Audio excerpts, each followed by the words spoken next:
स्वागत है आप सबका चिंतामणि कोचिंग क्लासेस के ऑनलाइन प्लेटफॉर्म पर। और जो भी आप बीएसटीसी की तैयारी कर रहे हैं, आज ये वीडियो उनके लिए बिल्कुल फ़ायदेमंद रहेगा। अब आज है क्या, तो अपन चर्चा करेंगे राजस्थान इतिहास की और एसटीसी के एग्ज़ाम को, जिसको आजकल DELED कहते हैं, डिप्लोमा इन एलिमेंट्री एजुकेशन, उसके विषय में अपनी बात होगी। और राजस्थान इतिहास से क्या क्या एग्ज़ाम के अंदर क्वेश्चन बन सकते हैं, एक ब्रीफिंग, एक 2-3-4 घंटे की क्लास के अंदर मैं ऊपर से मोटा मोटा बता सकता हूँ कि भी ये इस टाइप का कोई एग्जाम के अंदर क्वेश्चन आ जाए। तो ये कहीं ना कहीं जो एसटीसी तैयारी कर रहे हैं उनके लिए क्लास फायदेमंद होगी। आप लगातार इस प्लेटफॉर्म पे बने रहिए। तो अपन चर्चा शुरू करते हैं राजस्थान इतिहास की, और बिल्कुल ऊपर से अपन ये बात करेंगे, लेकिन सारे टॉपिक अपन इसमें कवर कर लें।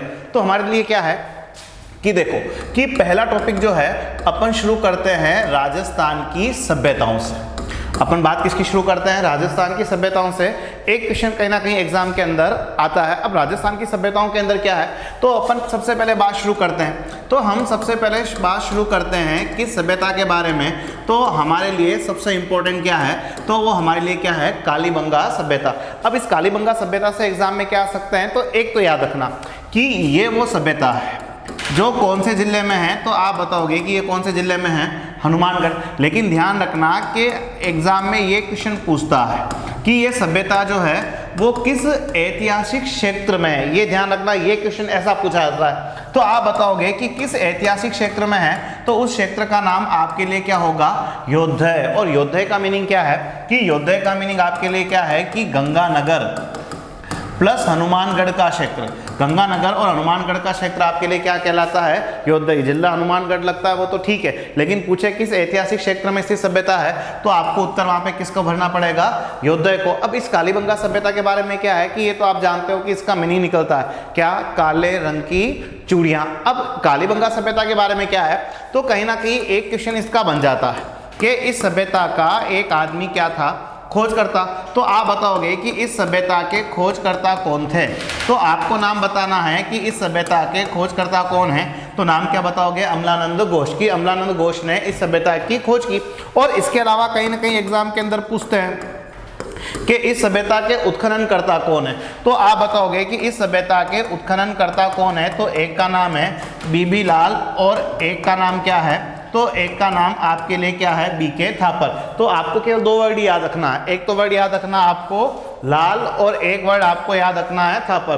कि लाल और थापर जो इतिहासकार है, इन्होंने इस सभ्यता का क्या क्या है, उत्खनन। खोजकर्ता कौन है, अमलानंद घोष। किस ऐतिहासिक क्षेत्र में स्थित है, योद्धय। योद्धय का मीनिंग हमारा कौन सा क्षेत्र है, गंगानगर और हनुमानगढ़। कालीबंगा का मीनिंग क्या निकलता है, तो वो निकलता है काले रंग की चूड़िया। अब हमारे लिए यहाँ से एग्जाम में क्या आ सकता है, देखो इस सभ्यता को पढ़ाने में मेरे को 1.5 से 2 घंटा लगता है, लेकिन मैं 3 मिनट के अंदर इस सभ्यता के बारे में बात कर लूँ।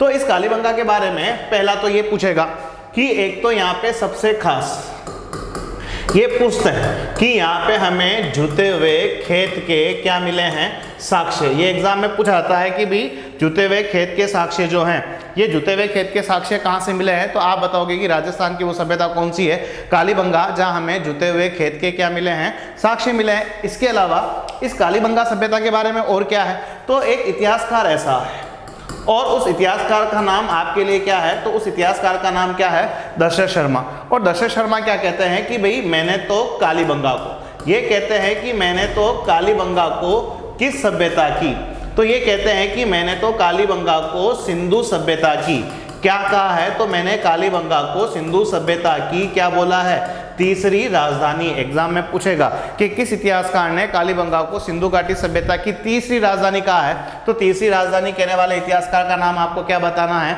दशरथ शर्मा। इसके अलावा यहाँ पे एक वर्ड ऐसा भी है, कहीं कहीं एग्जाम में आ जाए, तो एक वर्ड आपको याद रखना यहाँ पे क्या है, हाइड्रोसिफिलोस। ये हाइड्रोसिफिलिस क्या है, तो आप बताओगे कि कालीबंगा से प्राप्त, कालीबंगा से प्राप्त मस्तिष्क की शल्य चिकित्सा के प्रमाण, के मस्तिष्क की शल्य चिकित्सा के प्रमाण हमें राजस्थान की किस सभ्यता में मिला है, तो मस्तिष्क की शल्य चिकित्सा के प्रमाण कहाँ से मिला है, कालीबंगा। और इसके लिए किस साइंटिफिक वर्ड का यूज किया गया है, तो वो वर्ड कौन सा है, हाइड्रोसिफिलिस। इसके अलावा यहाँ से एग्जाम में और क्या आ सकता है, तो इसी सभ्यता से जुड़ा हुआ, इसी सभ्यता से जुड़ा हुआ एक स्थल ऐसा है कि इसी सभ्यता से जुड़ा हुआ एक स्थल कौन सा है, तो वो स्थल आपके लिए कौन सा है, सौंथी। सौंथी जगह का नाम है, और ये सौंथी नाम की जो जगह है वो कहाँ आती है, तो ये सौंथी नाम की जगह कहाँ आती है, बीकानेर में। अब ये काम की क्यों है, क्योंकि इस सौंथी बीकानेर को कहा जाता है कि इस सौंथी बीकानेर को कहा जाता है कि ये स्थान जो है वो किस नाम से याद रखा जाता है, तो ये स्थान पूछा जाता है क्या, कालीबंगा प्रथम, कि कालीबंगा प्रथम के नाम से कौन सा स्थान पहचाना जाता है, तो कालीबंगा फर्स्ट जो है वो किस स्थान को कहते हैं, तो स्थान कौन सा है, सौंथी। मस्तिष्क की शल्य चिकित्सा के प्रमाण कहाँ मिले हैं, कालीबंगा में। इसके लिए किस वर्ड का यूज किया गया, हाइड्रोसिफिलस। कालीबंगा को सिंधु घाटी सभ्यता की तीसरी राजधानी किसने कहा है, तो आप नाम बताना, किसने कहा है, दशरथ शर्मा ने कहा है। इसके अलावा यहाँ से एग्जाम में और क्या आ सकता है, तो यहाँ पे एक चीज और पूछेगा कि यहाँ पे हमें क्या मिली है, अग्निवेदिकाएं। आप अग्निवेदिकाओं को चाहो तो क्या भी कह सकते हैं यज्ञ वेदिकाएं, या इनको चाहो तो क्या भी कह सकते हैं हवन कुंड। अग्निवेदिकाएं, हवन कुंड या यज्ञ वेदिका एक ही चीज है। तो आपको पूछे कि ये अग्निवेदिकाएं जो कालीबंगा से मिली है इनकी आकृति कैसी है, तो आप बताना कि इनकी आकृति कैसी है, आयताकार, और इनकी संख्या कितनी है। तो आपको पूछेगा कि जो अग्निवेदिकाएं मिली है इनकी संख्या यहाँ पे कितनी है, तो आपको कितनी बतानी है, 7 बतानी है। क्लियर। तो कालीबंगा के बारे में पढ़ने में अपने को 1.5 से 2 घंटा लगता है, लेकिन मैंने कुछ बातों के अंदर 2-3 बातें बड़ी बड़ी बता दी। देखो क्या क्या अपन ने पढ़ लिया कालीबंगा के बारे में, कि कालीबंगा कहाँ है, हनुमानगढ़। किस ऐतिहासिक क्षेत्र में स्थित है, योद्धा, खोजकर्ता, अमलानंद घोष, उत्खननकर्ता, लाल और थापर। यहाँ पे सबसे खास क्या है, तो हमें जुते हुए खेत के क्या मिले हैं, साक्ष्य मिले हैं। ठीक है। इसके अलावा यहाँ पे और क्या है, तो दशरथ शर्मा ने कालीबंगा को सिंधु घाटी सभ्यता क्या बोला है, तीसरी राजधानी। हाइड्रोसिफिलस यहाँ पे क्या है, मस्तिष्क की शल्य चिकित्सा के प्रमाण। और सौंथी एक जगह का नाम है बीकानेर, और इस स्थान को कहा जाता है कि ये क्या कहलाता है, कालीबंगा प्रथम। क्लियर। अपन अब आगे चर्चा शुरू करते हैं किस सभ्यता के ऊपर, तो अपन चर्चा शुरू करते हैं इस सभ्यता के ऊपर। एक सभ्यता हमारे लिए कौन सी है, तो सभ्यता हमारे लिए कौन सी है, आहार सभ्यता। अब देखो आहार सभ्यता के बारे में क्या है, तो आहार सभ्यता की जो लोकेशन है वो कहाँ है, उदयपुर, और किस नदी किनारे, तो आप बताओगे कि ये सभ्यता जो है वो किस नदी किनारे है, आयर नदी किनारे। अब इस आहार सभ्यता के बारे में पढ़ना क्या है, तो पहला काम तो ये कि इसका खोजकर्ता कौन है, तो आप एक नाम बताओगे कि इस स्थान का खोजकर्ता कौन है, तो आपको बताना है कि उस व्यक्ति का नाम क्या है, अक्षय कीर्ति व्यास। कि अक्षय कीर्ति व्यास ने इस आहार सभ्यता क्या की, खोज, और इसका एक व्यक्ति उत्खननकर्ता। तो उत्खननकर्ता का नाम बताओगे आप क्या, तो उत्खननकर्ता आपके लिए कौन है, तो उत्खननकर्ता आपके लिए कौन है, HD सांखलिया। कि HD सांखलिया इसका क्या है, उत्खननकर्ता। इसके अलावा इस आहार सभ्यता के बारे में खास याद क्या रखना है, तो ये वो सभ्यता है जो किस नाम से जानी जाती है, तो इस सभ्यता को एक तो पढ़ा जाता है क्या, तो इस सभ्यता को पढ़ा जाता है एक तो क्या, धूलकोट नगरी। इसके अलावा इस सभ्यता के बारे में आपको ऐसा भी याद रखना है कि ये वो सभ्यता है जिसको सबसे खास क्या भी कहा जाता है, बनास संस्कृति। ये एग्जाम में पूछते हैं कि बनास संस्कृति कौन सी सभ्यता है, तो आप बताओगे कौन सी सभ्यता है, आहार।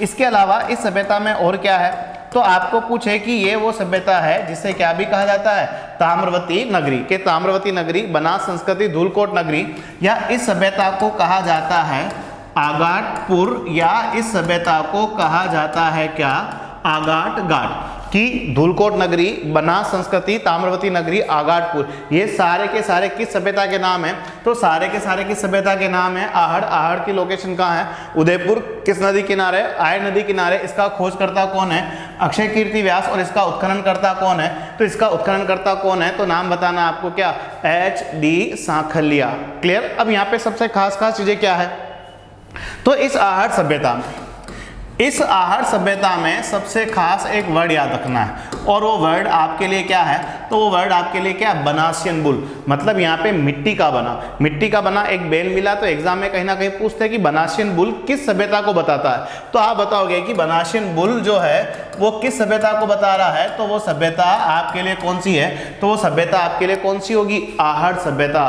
के इस आहार सभ्यता में हमें क्या मिला है, बनासियन बुल मिला है। इसके अलावा आहार में क्या है, तो हमें एक ऐसा भी याद रखना है कि एक देवता का नाम क्या है, अपोलो देवता। ये अपोलो देवता जो है वो कहाँ से बिलोंग करता है, कहाँ से बिलोंग करता है, यूनान से।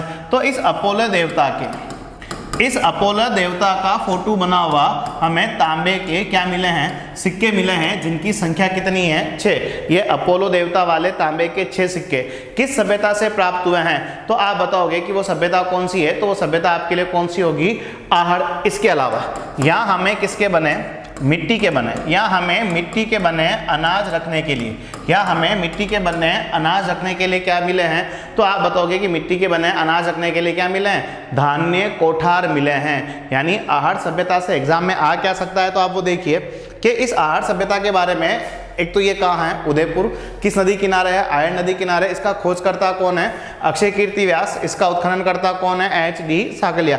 इसके जो अन्य नाम है ना, यहाँ से एग्जाम में एक क्वेश्चन आता है कि एक तो इसको धूलकोट नगरी भी कहते हैं, इसको एक क्या कहते हैं, बनास संस्कृति, इसको क्या कहते हैं, ताम्रवती नगरी, और इसको क्या कहा जाता है, आगाटपुर या आगाट घाट। क्लियर। इसके अलावा यहाँ से और क्या आ सकता है, तो यहाँ पे एक बनासी मूल बुल मिला, बुल मतलब बेल, मिट्टी का बना, और ये किस सभ्यता संबंधित है, आहड़। अपोलो देवता वाले तांबे के 6 सिक्के कहाँ से मिले हैं, आहड़। और यहाँ पे मिट्टी के बने क्या मिले हैं, धान्य कोठार। यहाँ मिट्टी के बने हमें क्या मिले हैं, धान्य कोठार, मतलब अनाज रखने के क्या मिले हैं, स्थान मिले हैं। क्लियर। अब यहाँ से आगे क्या है, तो अपन एक नई सभ्यता के बारे में बात करते हैं, और वो सभ्यता जो हमारे लिए है, वो सभ्यता जो हमारे लिए है, उस सभ्यता का नाम आपके लिए क्या है, तो उस सभ्यता का नाम आपके लिए क्या है, बागोर की सभ्यता। देखो बागोर की सभ्यता के बारे में क्या है, तो इसकी लोकेशन जो है वो कहाँ आती है, भीलवाड़ा में। और यहाँ कहीं ना कहीं पूछेगा कि बागोर की सभ्यता किस नदी किनारे है, तो आपको कोई पूछे तो आप बताना कि बागोर की सभ्यता जो है वो किस नदी किनारे है, तो आपको बताना किस नदी किनारे है, कोठारी नदी किनारे। इसके अलावा यहाँ पे क्या है, तो एक आदमी इसका खोज करता और उसी ने इसका क्या किया था, उत्खनन। उस आदमी का नाम आपको याद रखना है, और उस आदमी का नाम क्या है, VN मिश्र। अब इस सभ्यता से एग्जाम में आ क्या सकता है, तो इस सभ्यता के बारे में देखो सबसे खास क्या है, तो ये सभ्यता जो है वो हमारे लिए क्या है, पाषाण कालीन, मतलब जब पत्थरों का जमाना था ना, तब से इस सभ्यता का इतिहास क्या होता है शुरू। तो पूछेगा 4 सभ्यता देखे कि निम्न में से पाषाण कालीन सभ्यता कौन सी है, तो आप बताओगे कि पाषाण कालीन सभ्यता कौन सी है, तो आप बताओगे कौन सी है, बागोर। इसके अलावा इस बागोर में खास क्या है, तो इस बागोर में सबसे खास क्या बना हुआ है, एक आदिम जाति संग्रहालय। ये आदिम जाति संग्रहालय कहाँ है, तो आप बताओगे कि आदिम जाति संग्रहालय जो है वो भी कहाँ है, बागोर के अंदर है। और इसके अलावा ये वो समय था कि ये वो समय था जहाँ का मानव जीवन, यहाँ पे मानव जीवन के कितने स्तर थे, तो यहाँ पे मानव जीवन के कितने स्तर थे, 3 स्तर थे। क्लियर। यहाँ पे मानव सबसे पहले कौन सा जीवन जीता है, तो कौन सा जीवन जीता है, आखिर मतलब शिकार करना। थोड़ा समझदार हुआ तो वो यहाँ पे क्या करना सीख गया, पशुपालन। और इसके अलावा थोड़ा और समझदार हुआ तो वो क्या करना सीख जाता है, कृषि। यानी अपन बागोर की सभ्यता पढ़ रहे हैं जो भीलवाड़ा में है, किस नदी किनारे है, कोठाई नदी किनारे। इसका खोज और उत्खनन करता कौन है, VN मिश्र। ये किस काल की सभ्यता है, पाषाण कालीन। यहाँ पे क्या बना हुआ है, एक आदिम जाति संग्रहालय। इसके अलावा यहाँ पे मानव जीवन के कितने स्तर थे, 3। पहला आखेट, फिर पशुपालन करना सीखा, फिर क्या सीख गया, कृषि। अब यहाँ से एग्जाम में सबसे खास आता क्या वो आप देखो, तो इस बागोर से राजस्थान नहीं, पूरे भारत के सबसे प्राचीनतम हमें यहाँ पे पशुपालन के क्या मिलते हैं, साक्ष्य। राजस्थान नहीं, पूरे भारत के सबसे प्राचीनतम पशुपालन के प्रमाण कहाँ से मिले हैं, तो आप बताओगे कहाँ से मिले हैं, बागोर की सभ्यता से मिले हैं। क्लियर। फिर अपन आगे की बात करते हैं, तो आगे हमारी सभ्यता की बात होगी किस सभ्यता के ऊपर, तो वो सभ्यता हमारे लिए कौन सी है, तो आप बताओगे कौन सी सभ्यता है, गणेश्वर। तो इसकी भी लोकेशन कहाँ है, तो आप बताओगे कि ये गणेश्वर सभ्यता जो है वो कहाँ है, सीकर और कौन सी नदी किनारे। तो आपको पूछे तो आप बताना कौन सी नदी किनारे है, कांतली नदी किनारे। अब हमारे लिए क्या है, तो इस गणेश्वर सभ्यता के बारे में एग्जाम में क्या आएगा, तो आप बताओगे कि इस गणेश्वर सभ्यता के बारे में सबसे खास एक तो ये आता है कि ये वो सभ्यता है जिसको कहा जाता है कि ये सभ्यता ताम्रयुगीन सभ्यताओं की क्या कहलाती है, जननी। ध्यान रखना, ताम्रवती नगरी पूछे तो आप बताओगे आड़, लेकिन पूछे कि राजस्थान में किस सभ्यता को ताम्रयुगीन सभ्यताओं की जननी कहते हैं, तो ताम्रयुगीन सभ्यताओं की जननी किसको कहते हैं, तो वो सभ्यता कौन सी है, गणेश्वर। इसके अलावा इस सभ्यता का खोज और उत्खनन करता कौन है, तो आपको एक नाम याद रखना है, और उस इतिहासकार का नाम आपके लिए क्या था, तो उस इतिहासकार का नाम आपके लिए क्या, आरसी अग्रवाल। की इस सभ्यता से जुड़ा हुआ जो इतिहासकार है उस इतिहासकार का नाम क्या है, आरसी अग्रवाल। और यहाँ से एग्जाम में आएगा क्या, तो यहाँ से सबसे खास मछली पकड़ने का क्या मिला है, कांटा। इस मछली पकड़ने के कांटे को आप चाहो तो क्या भी कह सकते हैं, हार्पून। ये मछली पकड़ने का कांटा कहाँ से मिला है, गणेश्वर। और ताम्रयुगीन सभ्यताओं की जननी किसे कहते हैं, तो भी उत्तर आपका क्या आना चाहिए, गणेश्वर सभ्यता आना चाहिए। इसके अलावा इस सभ्यता में और क्या पूछ सकता है, तो आपको यहाँ कहीं ना कहीं पूछेगा, एक तो पूछेगा कि यहाँ पे मकान जो थे वो किसके बने थे, पत्थर के। और एक आपको पूछ सकता है कि यहाँ पे हमें क्या, तो कपीश वर्णीय, यहाँ पे हमें कपीश वर्णीय क्या मिला है, मृदभांड। यानी यहाँ से एग्जाम में केवल आती है, केवल यही लाइन है कि ताम्रयुगीन सभ्यताओं की जननी किस सभ्यता को कहते हैं, तो सभ्यता कौन सी है, गणेश्वर। कहाँ है, सीकर, कौन सी नदी किनारे, कांतली नदी किनारे। किस इतिहासकार का नाम यहाँ जुड़ा हुआ है, आरसी अग्रवाल। यहाँ पे और खास क्या है, तो आप बताओगे मछली पकड़ने का क्या मिला है, कांटा मिला है। मकान किसके बने थे, पत्थर के। कपीश वर्णीय क्या थे, यहाँ पे मृदभांड थे। क्लियर, ये सभ्यता कौन सी होगी, गणेश्वर। अब गणेश्वर से आपको एक चीज और याद रखनी है, क्या याद रखना है कि ये वो सभ्यता है जहां से तांबे का क्या होता था, निर्यात। जहां से तांबे का क्या होता था, निर्यात होता था, यानी बाहर भेजा जाता था। और यहां से तांबे का निर्यात होता है किसकी ओर, तो यहां से तांबे का निर्यात होता था कालीबंगा या किस सभ्यता की ओर, तो कालीबंगा जो है वो किसका पार्ट है, सिंधु घाटी सभ्यता। यानी यहां से तांबे का निर्यात जो होता था कालीबंगा या सिंधु घाटी सभ्यता की ओर। और इस सभ्यता को और किस नाम से जाना जाता है, तो आपको पूछे कि राजस्थान की कौन सी सभ्यता पुरातत्व का पुष्कर कहलाता है, तो आप बताओगे कि पुरातत्व का पुष्कर जो सभ्यता कहलाती है वो सभ्यता कौन सी है, गणेश्वर। और एक चीज और कि कांतली नदी जो है वो एक निर्माण करती है। और कांतली नदी किस बेसिन का निर्माण करती है, तो बेसिन का मीनिंग यहाँ पे है उपजाऊ भूमि। ज्योग्राफी के अंदर बेसिन का मीनिंग क्या होता है, उपजाऊ भूमि। तो कांतली नदी जो है वो किस उपजाऊ भूमि का निर्माण कर रही है, तोरावटी। तो तोरावटी क्षेत्र में स्थित सभ्यता कौन सी होगी, तो तोरावटी क्षेत्र में स्थित सभ्यता कौन सी होगी, गणेश्वर सभ्यता होगी।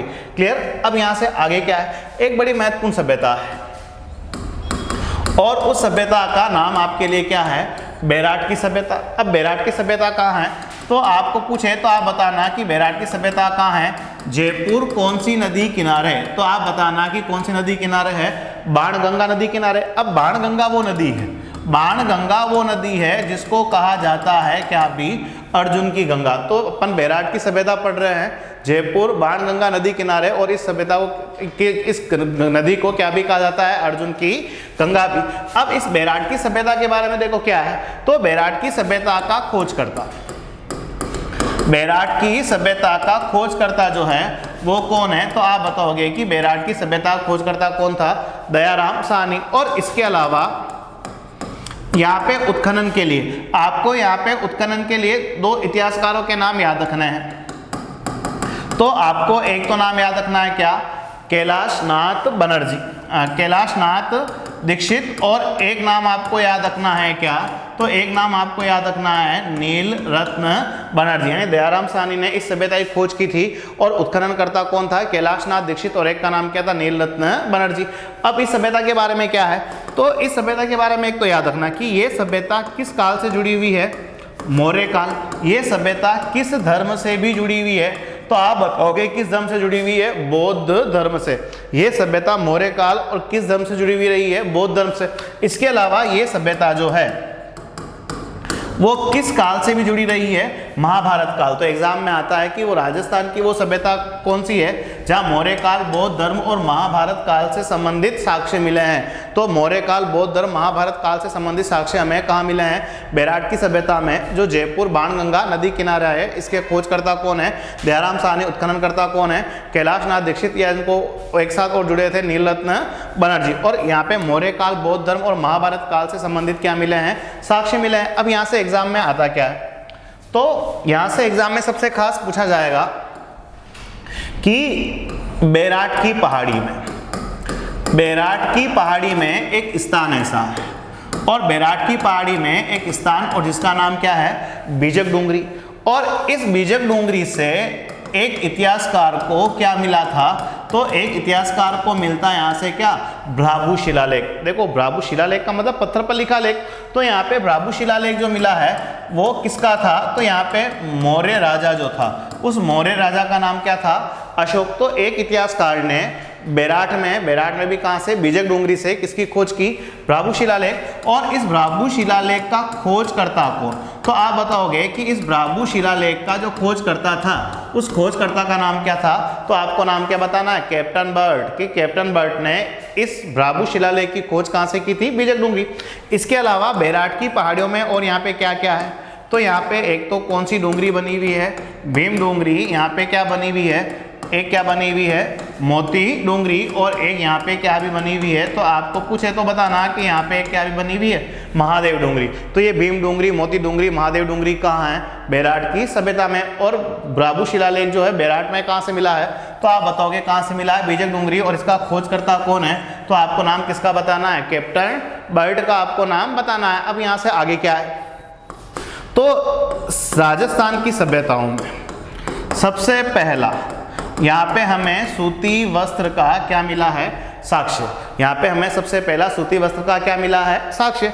इसके अलावा इस सभ्यता का विनाश हुआ है, इस सभ्यता का विनाश हुआ है किसके आक्रमण से, तो इस सभ्यता का विनाश हुआ है किनके आक्रमण से, हुनों के आक्रमण। हुण भारत पर आक्रमण करने वाले विदेशी जाति, तो हुनों के आक्रमण से राजस्थान की किस सभ्यता का विनाश हुआ है, तो आप बताओगे कि वो सभ्यता कौन सी है, बैराट। और हुनों के आक्रमण से बैराट की सभ्यता का विनाश हुआ है, ऐसा किस इतिहासकार ने कहा है, तो आप उस इतिहासकार का नाम बताना क्या, दयाराम साहनी। कि दयाराम साहनी ने बैराट की सभ्यता के विनाश का कारण किसको माना है, तो आप बताना किसको माना है, हुनों के आक्रमण को माना है।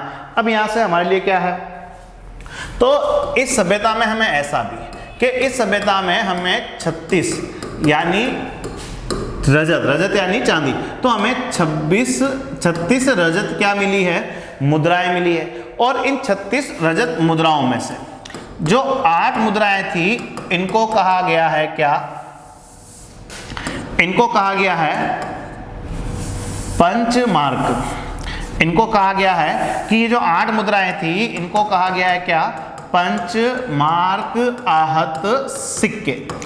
और जो बची है कितनी मुद्राएं, 28 मुद्रा जो थी वो किन शासकों की थी, तो इंडो-ग्रीक का मीनिंग जो है यानी वो किन शासकों की थी, तो वो शासक कौन से थे, यूनानी शासक थे। और जो 28 मुद्राएं हैं, इन 28 मुद्राओं में भी सबसे ज्यादा मुद्रा किस यूनानी शासक की मिली है, तो आप बताओगे कि उस यूनानी शासक का नाम क्या था, मिनांडर। और मिनांडर की यहाँ 28 में से कितनी मुद्राएं मिली है, तो मिनांडर की कितनी मुद्राएं मिली है, 16। तो एक तो ध्यान रखना कि यूनानी देवता अपोलो, वो मुद्राएं मिली है कहाँ से, आहट से। और यूनानी शासकों की मुद्राएं जो है वो कहाँ से मिली है, बैराट। और कितनी थी, टोटल तो थी 36, लेकिन 8 है हमारे पंचमार्क आहत सिक्के, 28 है यूनानी शासकों के। 28 में सबसे ज्यादा सिक्के किस व्यक्ति के थे, तो उस आदमी का नाम क्या था, मिनांडर। और उसकी मुद्राएं यहाँ पे कितनी मिली है, तो उसकी मुद्राएं हमें यहाँ से कितनी मिली है, तो आप संख्या बताना कितनी मिली है, 16 मिली है। और ये वो सभ्यता भी है, इस सभ्यता को कहा जाता है कि इस सभ्यता को कहा जाता है कि ये सभ्यता जो है वो क्या कहलाती है, प्राचीन युग की चित्रशाला। के प्राचीन युग की चित्रशाला किस सभ्यता को कहते हैं, तो प्राचीन युग की चित्रशाला भी किस सभ्यता को कहते हैं, बैराट। यानी अपन बैराट की सभ्यता पढ़ रहे हैं, और बैराट की सभ्यता में अपन ने क्या क्या पढ़ा वो अपन देख लेते हैं। तो अपन ने बैराट की सभ्यता के बारे में पढ़ा है कि बैराट की सभ्यता है जयपुर बाणगंगा नदी किनारे। बाणगंगा नदी को क्या कहते हैं, अर्जुन की गंगा। इसका खोजकर्ता कौन है, दयाराम साहनी। उत्खननकर्ता कौन है, कैलाश नाथ और नीलरत्न बनर्जी। ये मौर्य काल, बौद्ध धर्म और महाभारत काल से जुड़ी हुई क्या है, सभ्यता है। इसके अलावा अपन ने पढ़ा है कि यहाँ बैराट की पहाड़ियों में एक स्थान है बीजक डूंगरी, जहाँ से क्या मिला है, भ्राभू शिलालेख। भ्राभू शिलालेख किसका है, मौर्य राजा अशोक। और इसका खोजकर्ता कौन है, कैप्टन बर्ट। इस बैराट की पहाड़ियों में और कौन कौन से केंद्र है, भीम डूंगरी, मोती डूंगरी, महादेव डूंगरी। कभी कभी एग्जाम में आता है कि राजस्थान की किस सभ्यता में भीम डूंगरी, महादेव डूंगरी, मोती डूंगरी या बीजक डूंगरी मिली है, तो उसका उत्तर होता है बैराट। यहाँ पे सबसे पहले सूती वस्त्र के क्या मिले हैं, साक्ष्य। इस सभ्यता का विनाश का कारण क्या माना गया, हुनों का आक्रमण। ऐसा कौन सा इतिहासकार बताता, दयाराम सहानी। फिर अपन ने आगे चर्चा की कि यहाँ पे 36 चांदी के क्या मिले हैं, सिक्के, जिनमें से 28 तो थी यूनानी शासकों की, 8 जो थी वो थे हमारे पंचमार्क आहत सिक्के। जो 28 यूनानी मुद्रा है उसमें 16 मुद्रा किस यूनानी शासक की है, मिनांडर। तो याद रखना कि मिनांडर वाले सिक्के जो हैं वो कहाँ से मिले हैं, तो मिनांडर वाले सिक्के जो है वो आपको कहाँ से मिले हैं, बेराट की सभ्यता से मिले। और इस सभ्यता को किस नाम से पुकारा जाता है, तो इस सभ्यता को कहा जाता है प्राचीन युग की चित्रशाला।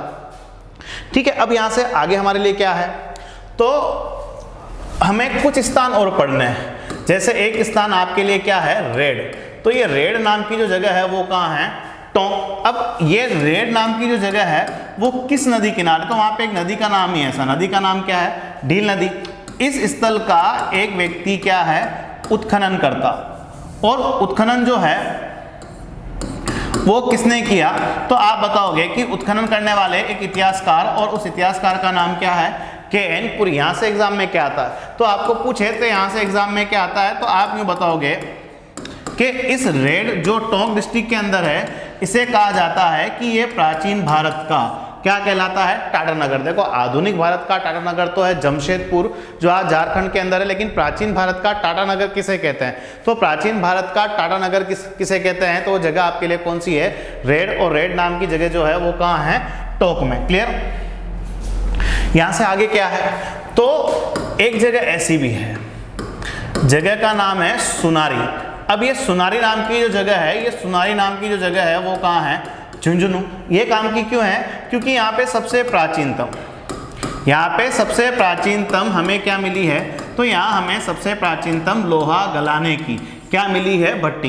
राजस्थान नहीं, पूरे भारत की सबसे प्राचीन लोहा गलाने की भट्टी कहाँ से मिली है, तो वो जगह आपके लिए सुनारी। और सुनारी नाम की जगह कहाँ है, तो आप बताओगे कि ये जगह कहाँ है, झुंझुनू डिस्ट्रिक्ट के अंदर। ठीक है, इसके अलावा और कौन सी जगह हमारे लिए खास है, तो हमारे लिए एक जगह ऐसी भी है, और वो जगह कौन सी है, नगरी। और नगरी नाम की जो जगह है वो कहाँ है, चित्तौड़। तो ये इसलिए काम की जगह है क्योंकि ये राजस्थान का पहला स्थल था जिसका सबसे पहले क्या हुआ, उत्खनन, यानी किसी सभ्यता को खोजने की दृष्टि से, राजस्थान में सबसे पहले किस स्थल को खोदा गया या किस स्थल का उत्खनन हुआ, तो वो जगह आपके लिए कौन सी है, नगरी। नगरी नाम की जगह कहाँ आती है, चित्तौड़। अब यहाँ पे हमारे लिए क्या है, तो एक बात अपन सीख लेते हैं कि ये नगरी जो है, ये नगरी को किस नाम से भी जाना जाता था, तो आप बताओगे कि नगरी को आप क्या भी कह सकते हैं, मध्यमिका। और हमारे यहाँ उदयपुर से लगा के कहाँ तक का क्षेत्र, तो उदयपुर से लगा के चित्तौड़ तक का जो क्षेत्र है वो चित्तौड़ तक का क्षेत्र क्या कहलाता था, शिवी जनपद। उदयपुर से लगा के चित्तौड़ तक का क्षेत्र क्या कहलाता था, शिवी जनपद। और इसी शिवी जनपद की क्या थी ये राजधानी, कि शिवी जनपद की राजधानी क्या थी, नगरी, जिसको क्या भी कहते हैं, मध्यमिका। और नगरी वो स्थान है जिसका राजस्थान में सबसे पहले क्या हुआ है, उत्खनन हुआ है। क्लियर। इसके अलावा और कौन सी जगह काम की है, तो एक जगह कौन सी है, गड़दड़ा। ये गड़दड़ा नाम की जो जगह है वो कहाँ है, तो गड़दड़ा कहाँ है, बूंदी में। अब ये काम का क्यों है, तो यहाँ सबसे प्राचीनतम, यहाँ हमें क्या मिली है, bird rider rock painting. Bird rider rock painting हमें कहाँ से मिली है, तो आप बताओगे कहाँ से मिली है, गड़दड़ा बूंदी। मतलब एक चट्टान के ऊपर उड़ते हुए पक्षी का फोटो मिला है, और वो जगह कौन सी है, तो वो जगह आपके लिए कौन सी है, गड़दड़ा। और गड़दड़ा नाम की जगह कहाँ आती है, बूंदी के अंदर आती है। ठीक है। अब अपन ने सभ्यताएं खास कौन कौन सी है, तो देखो एक तो अपन ने पढ़ा है किस सभ्यता के बारे में, कालीबंगा के बारे में। क्लियर। एक अपन ने पढ़ा है किस सभ्यता के बारे में, तो एक हमने पढ़ा है आहार सभ्यता के बारे में।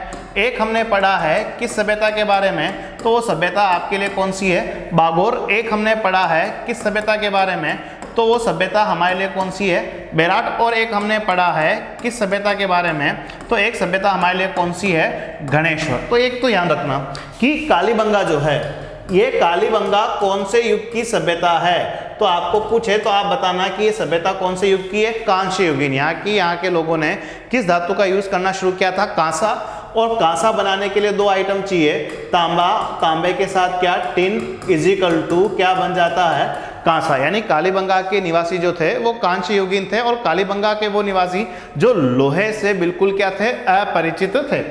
आहड़ की सभ्यता जो थे, ये कौन से निवासी थे, ताम्रयुगीन, मतलब ये तांबे के जमाने में मौजूद थे, यहाँ के लोगों ने तांबे का यूज किया है। बागोर वाले जो हैं वो क्या थे, तो क्या थे, पाषाण कालीन, मतलब पत्थरों के जमाने से इनका इतिहास शुरू हुआ है। बेराट वाले जो हैं वो क्या हैं, तो बेराट वाले जो हैं क्या थे, लोह युगीन, यानी इन्होंने लोहे का यूज करना क्या कर दिया था शुरू। और गणेश्वर सभ्यता वाले भी क्या रहे, तो गणेश्वर सभ्यता वाले भी क्या रहे, ताम्र युगीन रहे। यानी अपन ने 15 से 20 मिनट की क्लास हमारी हुई होगी जिसमें अपन ने सभ्यताओं से मोटा मोटा क्वेश्चन क्या पूछ सकता है उसके ऊपर अपनी चर्चा हो चुकी है। अब अपन नया टॉपिक शुरू करते हैं। तो नया टॉपिक जो हमारे लिए होगा वो हमारे लिए क्या होगा, तो अपन बात शुरू करेंगे किस आंदोलन की, तो वो आंदोलन हमारे लिए क्या है, तो वो आंदोलन हमारे लिए क्या है, जनजातीय आंदोलन। और यहाँ से भी एग्जाम में क्वेश्चन आता है कि भी जनजातीय आंदोलन से आपको एग्जाम में क्या पूछा जाएगा। तो देखो मीणा, भील, गरासिया, सहरिया, कथोड़ी, ये सब हमारे यहाँ प्राचीन क्या है, जनजाति। तो जनजातीय आंदोलन में सबसे खास जुड़ा हुआ है क्या, तो जनजातीय आंदोलन में सबसे खास जुड़ा हुआ है भगत आंदोलन। और इस भगत आंदोलन को चलाने वाले कौन थे, तो आपको पूछ ले तो आप बताना कि भगत आंदोलन को चलाने वाले कौन थे, गोविंद गिरी। और गोविंद गिरी से एग्जाम में क्वेश्चन आएगा, क्या क्वेश्चन आएगा कि ये जो गोविंद गिरी ने कौन सा आंदोलन चलाया, भगत। और गोविंद गिरी जो थे ये गोविंद गिरी जाति से क्या थे, तो आप बताना कि गोविंद गिरी जाति से क्या थे, बंजारा। ये पेपर के अंदर पूछा जाता है कि गोविंद गिरी जाति से क्या थे, बंजारा। किस गांव से इनका संबंध था, तो ये रहने वाले किस गांव के थे, तो ये गांव का नाम क्या था, बासिया गांव। और ये बासिया गांव जो है वो कहाँ आता है, डूंगरपुर। यानी भगत आंदोलन को चलाने वाले कौन, गोविंद गिरी। गोविंद गिरी जो हैं वो जाति से क्या थे, बंजारा। अब जाति से बंजारा थे लेकिन काम तो किसके लिए करके गए, भीलों के लिए। और भीलों के लिए इनको काम क्या करना है, तो ये कहते हैं कि भी हम भीलों में अंधविश्वास दूर करेंगे, मतलब क्या फैलाएंगे, जन जागृति। और ये कहते हैं कि हमें इस काम के लिए एक व्यक्ति से प्रेरणा मिली है। और किस व्यक्ति से प्रेरणा मिली है, तो गोविंद गिरी किसकी प्रेरणा से कार्य करते हैं, तो हमारे लिए नाम क्या है, दयानंद सरस्वती। तो दयानंद सरस्वती की प्रेरणा से गोविंद गिरी भीलों में जन जागृति फैलाने का कार्य करते हैं। और गोविंद गिरी ने भीलों के लिए कौन सा आंदोलन चलाया था, भगत आंदोलन। अब यहाँ पे है क्या, तो गोविंद गिरी ने स्थापना की किसकी, संप सभा। एग्जाम में पूछा जाता है कि संप सभा के संस्थापक कौन है, आप बताना, गोविंद गिरी। संप सभा की स्थापना गोविंद गिरी ने कब की, ये भी एग्जाम में आता है, तो आप बताना कि संप सभा की स्थापना गोविंद गिरी ने कब की थी, 1883 ईस्वी। यानी 1883 ईस्वी संप सभा की स्थापना करने वाले कौन है, गोविंद गिरी। और यहाँ पूछेगा कि संप सभा में प्रवेश के लिए कितने नियम थे, तो आप बताना कि संप सभा में प्रवेश के लिए कितने नियम थे, 10 नियम। यहाँ पे 3-4 बड़ी बातें आ रही। गोविंद गिरी जाति से बंजारा, गोविंद गिरी ने भीलों के लिए जन जागृति फैलाने के लिए दयानंद सरस्वती से प्रेरणा ली। और इन्होंने संप सभा की स्थापना कहाँ की, तो वर्ड बताना, सिरोही। और इन्होंने संप सभा की स्थापना कब की, तो आप बताना कि इन्होंने संप सभा की स्थापना कब की, 1883। संप सभा में प्रवेश के लिए कितने नियम थे, 10 नियम। और यहाँ पूछेगा कि संप सभा की पहली बैठक कब हुई, तो आप बताओगे कि संप सभा की पहली बैठक कब हुई, 1903 ईस्वी के 1903 ईस्वी में संप सभा की पहली क्या होती है, बैठक होती है। अब यहाँ से एग्जाम में आएगा क्या, तो इन्होंने जो बैठक करना शुरू किया था 1903 से, तो एक तो यहाँ पूछता है कि बैठक का क्या पूछेगा, स्थान, कि बैठक का स्थान कहाँ है। तो आपको पूछे तो आप बताना कि बैठक का स्थान क्या चुना गया, तो बैठक का स्थान चुना गया मानगढ़ की पहाड़ियाँ। और ये मानगढ़ की पहाड़ियाँ कहाँ हैं, तो आपको पूछे तो आप बताना कि मानगढ़ की पहाड़ियाँ कहाँ है, बांसवाड़ा। कभी कभी एग्जाम में इतना सिंपल क्वेश्चन आता है कि मानगढ़ की पहाड़ियाँ कहाँ है, बांसवाड़ा। संप सभा की पहली बैठक हुई 1903, संप सभा की स्थापना हुई 1883। संप सभा में प्रवेश के कितने नियम थे, 10 नियम। भगत आंदोलन कौन चला रहे हैं, गोविंद गिरी, जो जाति से क्या थे, बंजारा। और किसकी प्रेरणा से आंदोलन चला रहे हैं, दयानंद सरस्वती की प्रेरणा से। अब इसी जगह क्या है, तो इस जगह जुड़ा हुआ एक बड़ा केस है और यहाँ पे एक हत्याकांड हुआ और उस हत्याकांड को संज्ञा मिली है क्या, मानगढ़ धाम हत्याकांड। तो एक तो एग्जाम में पूछेगा कि मानगढ़ धाम हत्याकांड का संबंध जो है, मानगढ़ धाम हत्याकांड का संबंध जो है वो किस आंदोलन से है, तो मानगढ़ धाम हत्याकांड का संबंध है भगत आंदोलन से। अब ये मानगढ़ धाम हत्याकांड कब होता है, तो आपको डेट याद हो, ठीक है, तो आप बताना कब, 17 नवंबर 1913 को। कौन सी घटना हुई, मानगढ़ धाम हत्याकांड, और किस तिथि को। तो आपको कोई पूछ ले तो आप बताना कि ये घटना हुई थी कब, अश्विन शुक्ल पूर्णिमा के। अश्विन शुक्ल पूर्णिमा को क्या होता है, मानगढ़ धाम हत्याकांड। और कब, 17 नवंबर 1913 है, कुछ भी नहीं, यहाँ पे फायरिंग की थी। किसने, एमबीसी ने। एमबीसी ने यहाँ पे क्या की, फायरिंग और एमबीसी क्या है, तो आप बताओगे कि एमबीसी का पूरा नाम क्या है, मेवाड़ भील कोर। और ये मेवाड़ भील कोर जो है इसकी स्थापना, मेवाड़ भील कोर की स्थापना कब होती है, 1841 ईस्वी। और मेवाड़ भील कोर का जो क्या है मुख्यालय, और मेवाड़ भील कोर का जो मुख्यालय था वो क्या था, खेरवाड़ा, जो उदयपुर में है। और इसी एमबीसी ने, कहते हैं कि यहाँ पे कोई अधिवेशन चल रहा था फायरिंग की, और फायरिंग में, इस फायरिंग में कितने भील शहीद हो गए, तो आप बताना कि इस फायरिंग में 1537 भील क्या हुए, शहीद। और ये घटना हमारे लिए इसलिए बड़ी इंपॉर्टेंट है क्योंकि हमारे इतिहास में इस घटना को कहा गया दूसरा जलियांवाला बाग हत्याकांड। हमारे इतिहास में दूसरा जलियांवाला बाग हत्याकांड किस घटना को कहते हैं, तो दूसरा जलियांवाला बाग हत्याकांड और कोई नहीं है, मानगढ़ धाम हत्याकांड को ही क्या कहा जाता है, दूसरा जलियांवाला बाग हत्याकांड। और ये घटना किस तिथि को हुई, तो आपको एक तिथि याद बतानी है, कौन सी, अश्विन शुक्ल पूर्णिमा। और यहाँ से एग्जाम में क्या पूछ सकता है, तो एक तो यहाँ एग्जाम में पूछेगा कि गोविंद गिरी ने अपना अंतिम समय कहाँ बिताया। तो आपको कोई पूछे तो आप बताना कि गोविंद गिरी ने अपना अंतिम समय किस गांव में बिताया, कंबोई गांव। और कंबोई गांव अपने पास नहीं है, कंबोई गांव कहाँ है, गुजरात। यानी अभी अपन ने क्या पढ़ा है, भगत आंदोलन। और भगत आंदोलन को चलाने वाले कौन थे, गोविंद गिरी, जो जाति से क्या थे, बंजारा। किस गांव के रहने वाले, बासिया गांव के। किनके लिए कार्य कर रहे थे, भीलों के लिए। किसकी प्रेरणा से, दयानंद सरस्वती की प्रेरणा से। इसके लिए किसका गठन किया, समसभा। कब किया, 1883 कहाँ की, सिरोही। समसभा में एडमिशन के कितने नियम, 10 नियम। समसभा की पहली बैठक कब हुई, तो आप बताना पहली बैठक कब हुई, 1903। बैठक कहाँ आयोजित होती थी, मानगढ़ की पहाड़ियाँ कहाँ है, बांसवाड़ा। क्लियर। अपन ने फिर क्या पढ़ा, एक घटना मानगढ़ धाम हत्याकांड 17 नवंबर 1913। तिथि पूछे तो अश्विन शुक्ल पूर्णिमा। किसने फायरिंग की, एमबीसी यानी मेवाड़ भील कोर, जिसकी स्थापना 1841, मुख्यालय कहाँ, खेरवाड़ा। 1537 भील शहीद। और इसी घटना को क्या कहते हैं, दूसरा जलियांवाला बाग हत्याकांड। और एक लास्ट पढ़ा था कि गोविंद गिरी अपना अंतिम समय कहाँ बिताते हैं, तो गोविंद गिरी अपना अंतिम समय कहाँ बिताते हैं, तो कंबोई। और कंबोई गांव जो है वो कहाँ है, तो कंबोई गांव कहाँ है, गुजरात में। फिर अपन बात करते हैं, एक जनजातीय आंदोलन ऐसा भी है।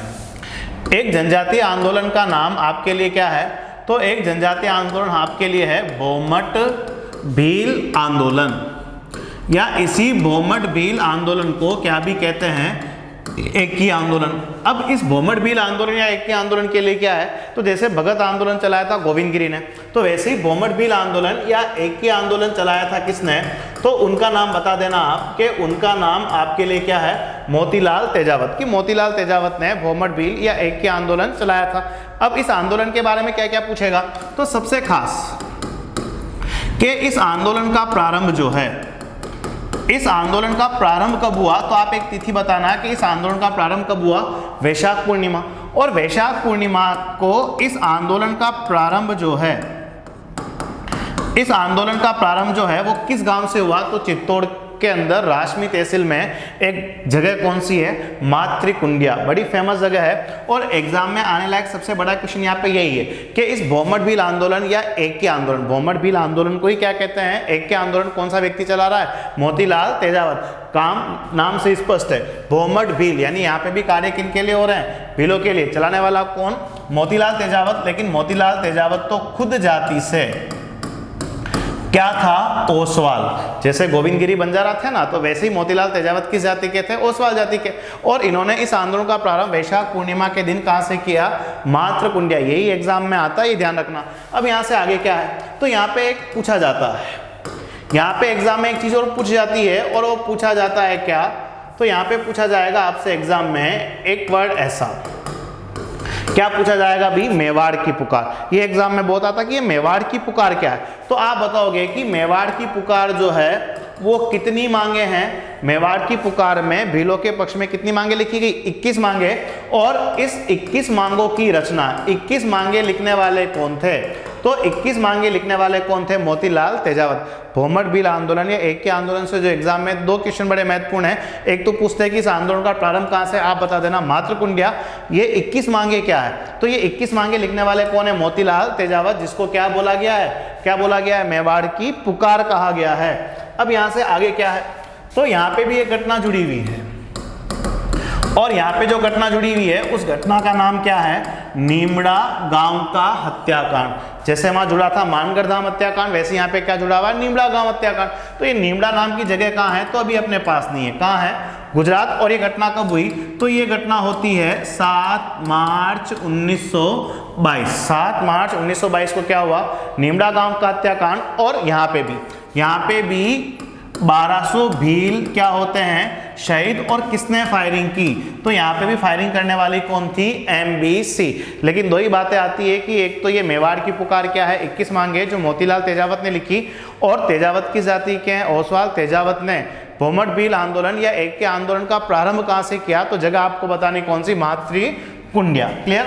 अब अपन यहाँ से बात करते हैं किस आंदोलन की, तो एक आंदोलन ऐसा भी है और वो आंदोलन आपके लिए कौन सा है, मीणा आंदोलन। तो मीणाओं ने आंदोलन किया, उसका क्या था एक कारण, तो आप बताना कि उसका कारण था कि 1924 में इनके ऊपर एक कानून लागू किया गया और उस कानून का नाम आपके लिए क्या था, जरायम पेशा कानून। एक कानून का नाम क्या है, जरायम पेशा कानून। और इसी जरायम पेशा कानून को मीणाओं के ऊपर कब लाया गया, 1924। और इसी कानून को हटाने के लिए मीणा जनजाति भी क्या करती है, आंदोलन करती है। अब इस कानून में क्या था, तो इस कानून में कहा गया कि प्रत्येक वयस्क मीणा, भाई वयस्क मीणा से आपके लिए है कि कितने वर्ष से ऊपर, 12 वर्ष से ऊपर, कि प्रत्येक वयस्क मीणा जो 12 साल से ऊपर है उनको रोज कहाँ हाजिरी देनी है, तो उनको रोज हाजिरी देनी कहाँ, थाने में। और इसी कानून को हटाने के लिए मीणा जाति क्या कर रही है, आंदोलन कर रही है।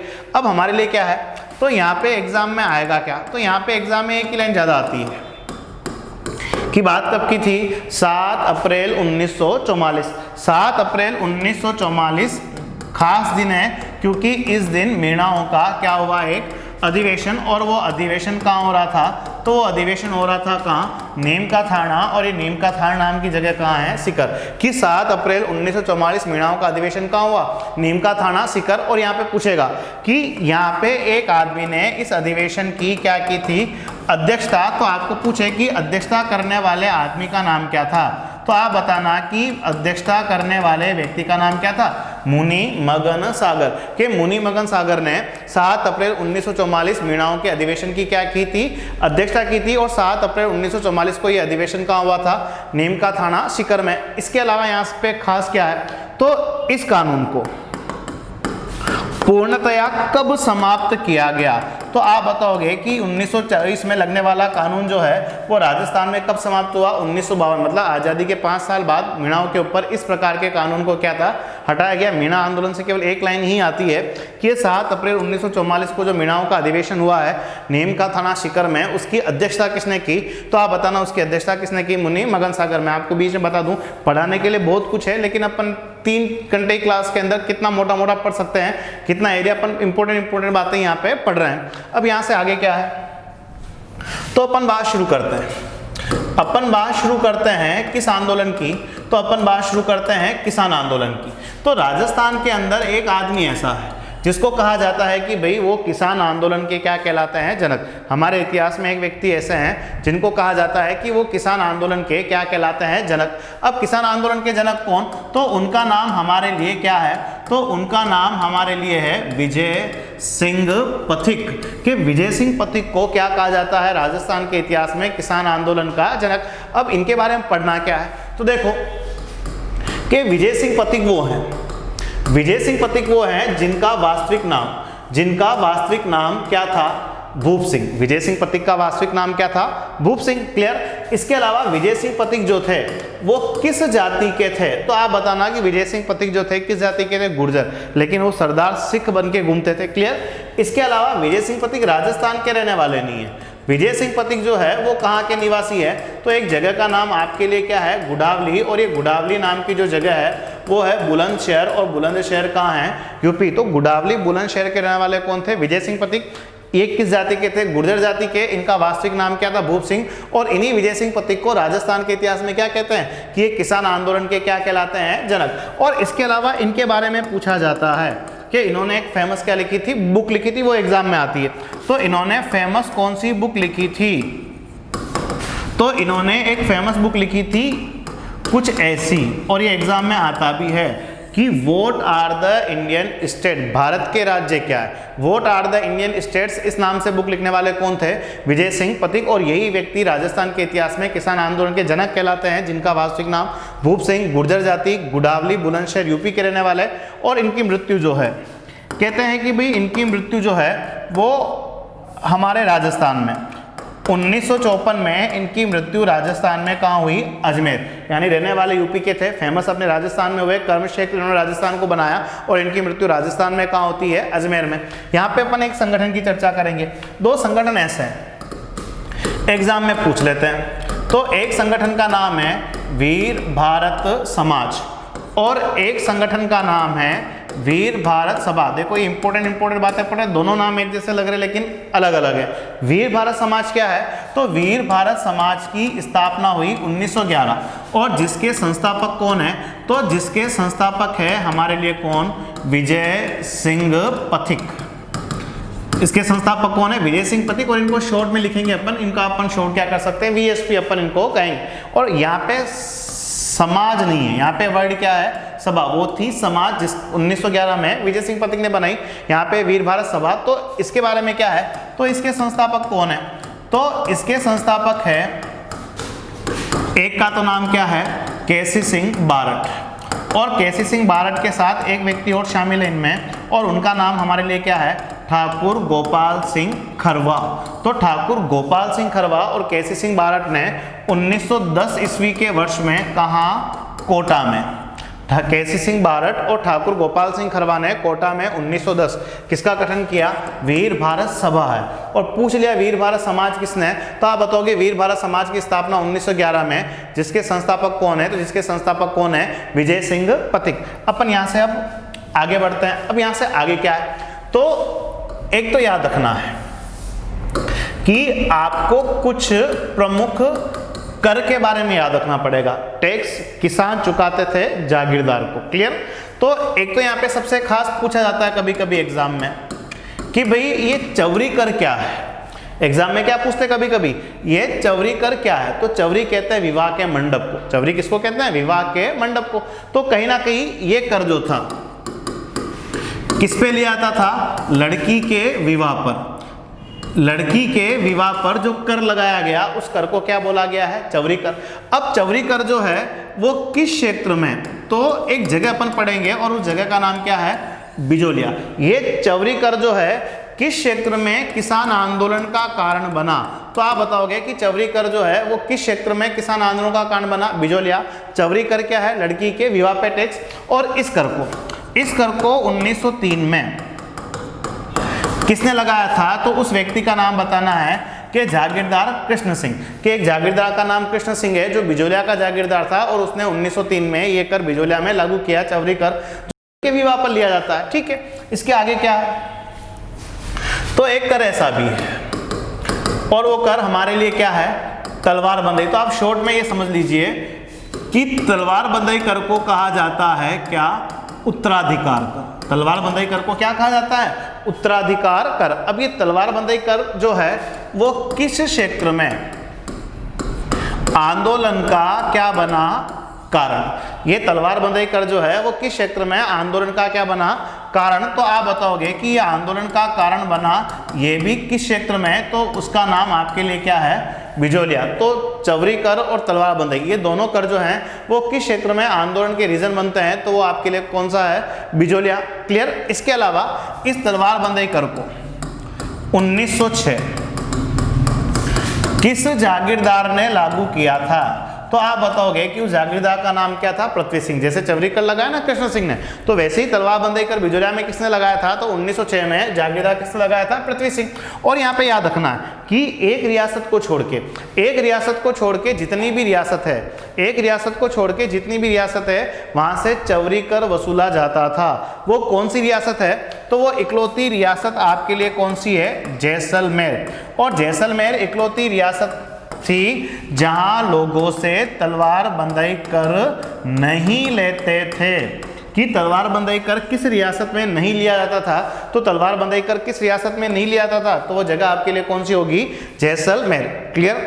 अब और कौन कौन से कर हैं, तो एक ऐसा भी कर है, एक कर का नाम क्या है, आबियाना या आबियाना, या इसको आप चाहो तो क्या भी कह सकते हो, आणियाना भी कह सकते हो। ये आबियाना कर क्या है, तो आपको कोई पूछे तो आप बताना कि ये कर लेते हैं पानी या सिंचाई पर, के पानी या सिंचाई पर वसूला जाने वाला कर, के पानी या सिंचाई पर वसूला जाने वाला कर जो है वो क्या कहलाता है, आबियाना। और ये कर जो है किस रियासत में आंदोलन का कारण बनता है, तो आप बताओगे बीकानेर, कि ये कर जो है वो किस क्षेत्र में आंदोलन का कारण बना, बीकानेर। और बीकानेर रियासत को इसलिए भी याद रखना है क्योंकि इस बीकानेर रियासत में 6 जुलाई 1946, इस बीकानेर रियासत में 6 जुलाई 1946 क्या भी बनाया गया था, तो यहाँ पे बनाया क्या गया था, किसान दिवस। पूछते हैं कि राजस्थान की किस रियासत में आज़ादी से पहले किसान दिवस बनाया गया, तो किसान दिवस बनाया गया था 6 जुलाई, और किस रियासत में, तो रियासत आपके लिए कौन सी है, बीकानेर। पानी या सिंचाई पे जो टैक्स लगता है उसको क्या कह रहे हैं, आबियाना या आणियाना, ठीक है। इसके अलावा एक कर ऐसा भी याद रख लीजिए कि एक कर आपके लिए कौन सा है, तो एक कर आपके लिए कौन सा है, सिंगोटी लाग। अब ये सिंगोटी लाग सिंपल सा है कि पशुओं के क्रय विक्रय पर लिया जाने वाला कर।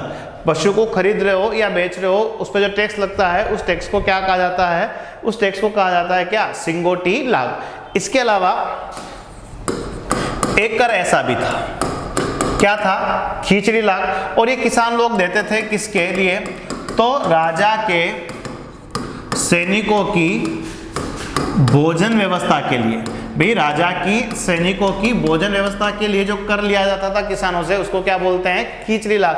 नाम से स्पष्ट है, खींचड़ी यानी भोजन, तो राजा के सैनिकों की भोजन व्यवस्था के लिए जो टैक्स लगता है उसको क्या बोलते थे, खींचड़ी लाग। इसके अलावा कहीं ये पूछता है, एक वर्ड आपके लिए क्या है, कमठा लाग। कमठा लाग क्या है, तो सिंपल सा याद रखना कि कंस्ट्रक्शन, यानी ये वो कर है जो किससे संबंधित है, भवन निर्माण कर। भवन निर्माण कर को क्या कहते थे, कमठा लाग। एक कहीं पूछ ले तो एक वर्ड ऐसा भी आता है, एक वर्ड क्या आता है, खरड़ा लाग। ये खरड़ा लाग क्या है, तो आपको कोई पूछे खरड़ा लाग क्या है, तो कुछ किसान जागीरदार के यहाँ फोकट में काम करते थे, और जो फोकट में काम करते हैं उसको एक शब्द में क्या बोलते हैं, बेगार भी। तो निःशुल्क श्रम या बेगार को कौन सा टैक्स गिना जाता था, खरड़ा लाग। भवन निर्माण कर क्या था, कमठा लाग। खींचड़ी लाग क्या है, राजा के सैनिकों की भोजन व्यवस्था के लिए लगने वाला कर कौन सा है, खींचड़ी लाग। पशुओं के क्रय विक्रय पर लगने वाला कर कौन सा है, सिंगोटी लाग। क्लियर।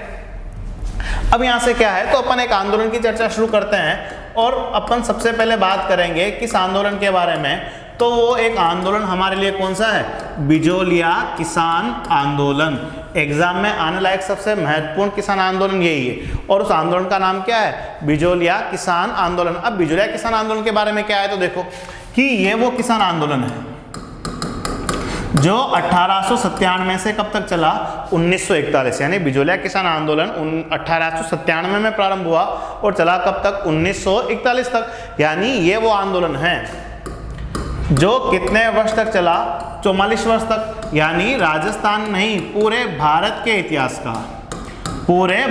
इतिहास का सर्वाधिक समय तक चलने वाला किसान आंदोलन कौन सा था, बिजोलिया किसान आंदोलन। और इसके अलावा ये वो आंदोलन भी है जो केवल किस राह पे चला, अहिंसा की राह पे। बिजोलिया किसान आंदोलन की जो सबसे बड़ी विशेषता है कि यहाँ पे किसी प्रकार की हिंसा नहीं हुई, केवल किस राह पे चला है, अहिंसा। तो एक तो सबसे लंबे समय तक चलने वाला और अहिंसा की राह पे चलने वाला किसान आंदोलन हमारे लिए कौन सा है, बिजोलिया। अब बिजोलिया नाम की जो जगह है, ये बिजोलिया जगह है, ये वर्तमान कहाँ आता है, तो आप बताओगे कि वर्तमान किस जिले में आता है, भीलवाड़ा में। लेकिन बिजोलिया जो है ये किस रियासत में था, तो ये किसान आंदोलन जो है वो हमारी किस रियासत का था, मेवाड़। भाई बिजोलिया वर्तमान में तो भीलवाड़ा में आता है, लेकिन उस समय जिले वगैरह थे नहीं। ये बिजोलिया हमारी किस रियासत का हिस्सा है, तो बिजोलिया हमारी मेवाड़ रियासत का हिस्सा था। और जब ये किसान आंदोलन हुआ तो इस समय मेवाड़ के राजा कौन थे, तो आप बताओगे कि इस समय मेवाड़ के राजा कौन थे, फतेह सिंह। इस समय मेवाड़ के राजा कौन थे, फतेह सिंह। यानी राजस्थान के इतिहास में किस शासक का काल, राजस्थान के इतिहास में किस शासक का काल आंदोलन का काल कहलाता है, तो वो मेवाड़ के राजा। और मेवाड़ के राजा कौन थे, फतेह सिंह। और जब बिजोलिया किसान आंदोलन हो रहा था तो उस समय मेवाड़ के राजा कौन थे, फतेह सिंह थे। अब बिजोलिया में पढ़ना क्या है, तो एक तो पूछते हैं कि बिजोलिया में किसान किस जाति के थे, तो आप लोग बताना कि बिजोलिया में किसान किस जाति के थे, धाकड़ जाति के। इसके अलावा बिजोलिया बिजोलिया में किसानों से कितने प्रकार के टैक्स वसूलते थे? तो आप बताना कितने प्रकार के टैक्स वसूलते थे? 84। इसके अलावा बिजोलिया का एक व्यक्ति क्या है? संस्थापक। और बिजोलिया का संस्थापक कौन है? तो आपको पूछे तो आप बताना कि जो व्यक्ति बिजोलिया का संस्थापक है उस संस्थापक का नाम आपके लिए क्या है? अशोक परमार। और अशोक परमार कौन?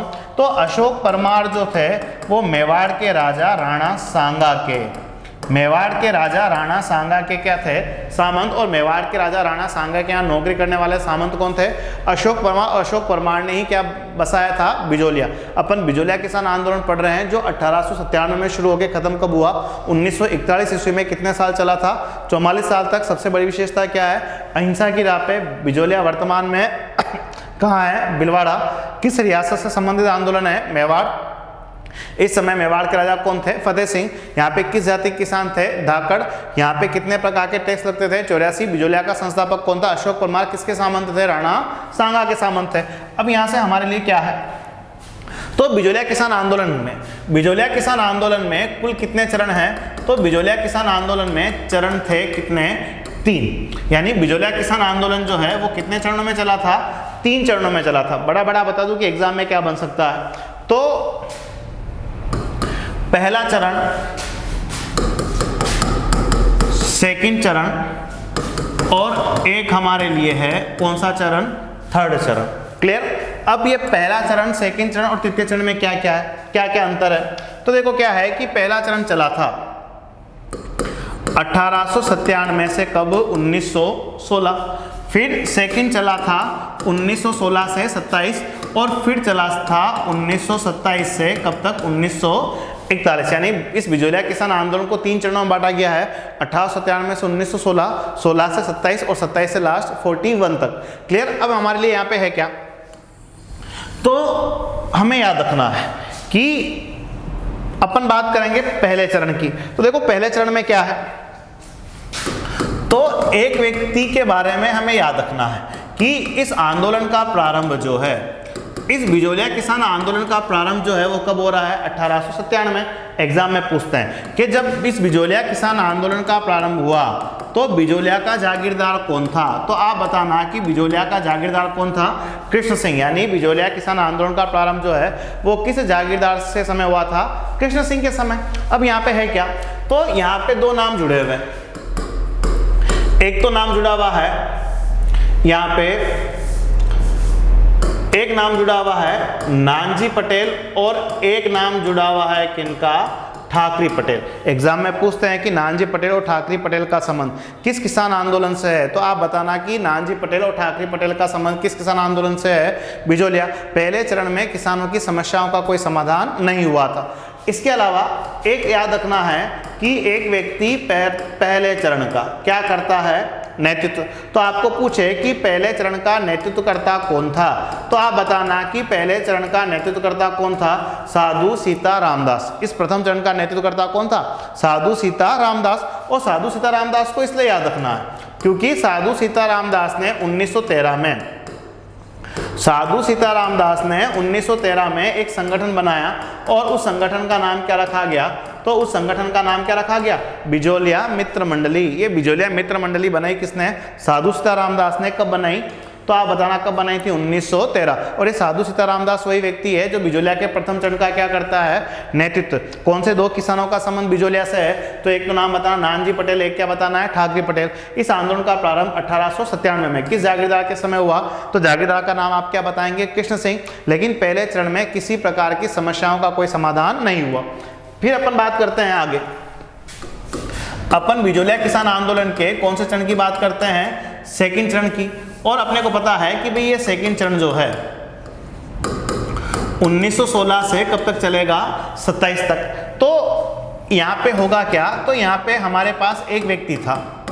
कौन? साधु सीता रामदास। और इस साधु सीता रामदास ने एक व्यक्ति को बिजोलिया क्या किया? आमंत्रित। साधु सीता रामदास ने एक व्यक्ति को कहाँ बुलाया? बिजोलिया। और किसको बुलाया? तो साधु सीता रामदास ने जिस व्यक्ति को बिजोलिया बुलाया उसका नाम क्या था? विजय सिंह पथिक। और ये विजय सिंह पथिक ही वो व्यक्ति है, ये विजय सिंह पथिक ही वो व्यक्ति है जो बिजोलिया के सेकंड चरण का क्या करेगा, नेतृत्व। जैसे पहले चरण का नेतृत्व करने वाला कौन था, साधु सीताराम दास, वैसे ही बिजोलिया के सेकंड चरण का नेतृत्व करने वाला कौन है, विजय सिंह पथिक। इसको बिजोलिया बुलाने वाले कौन थे, साधु सीताराम दास।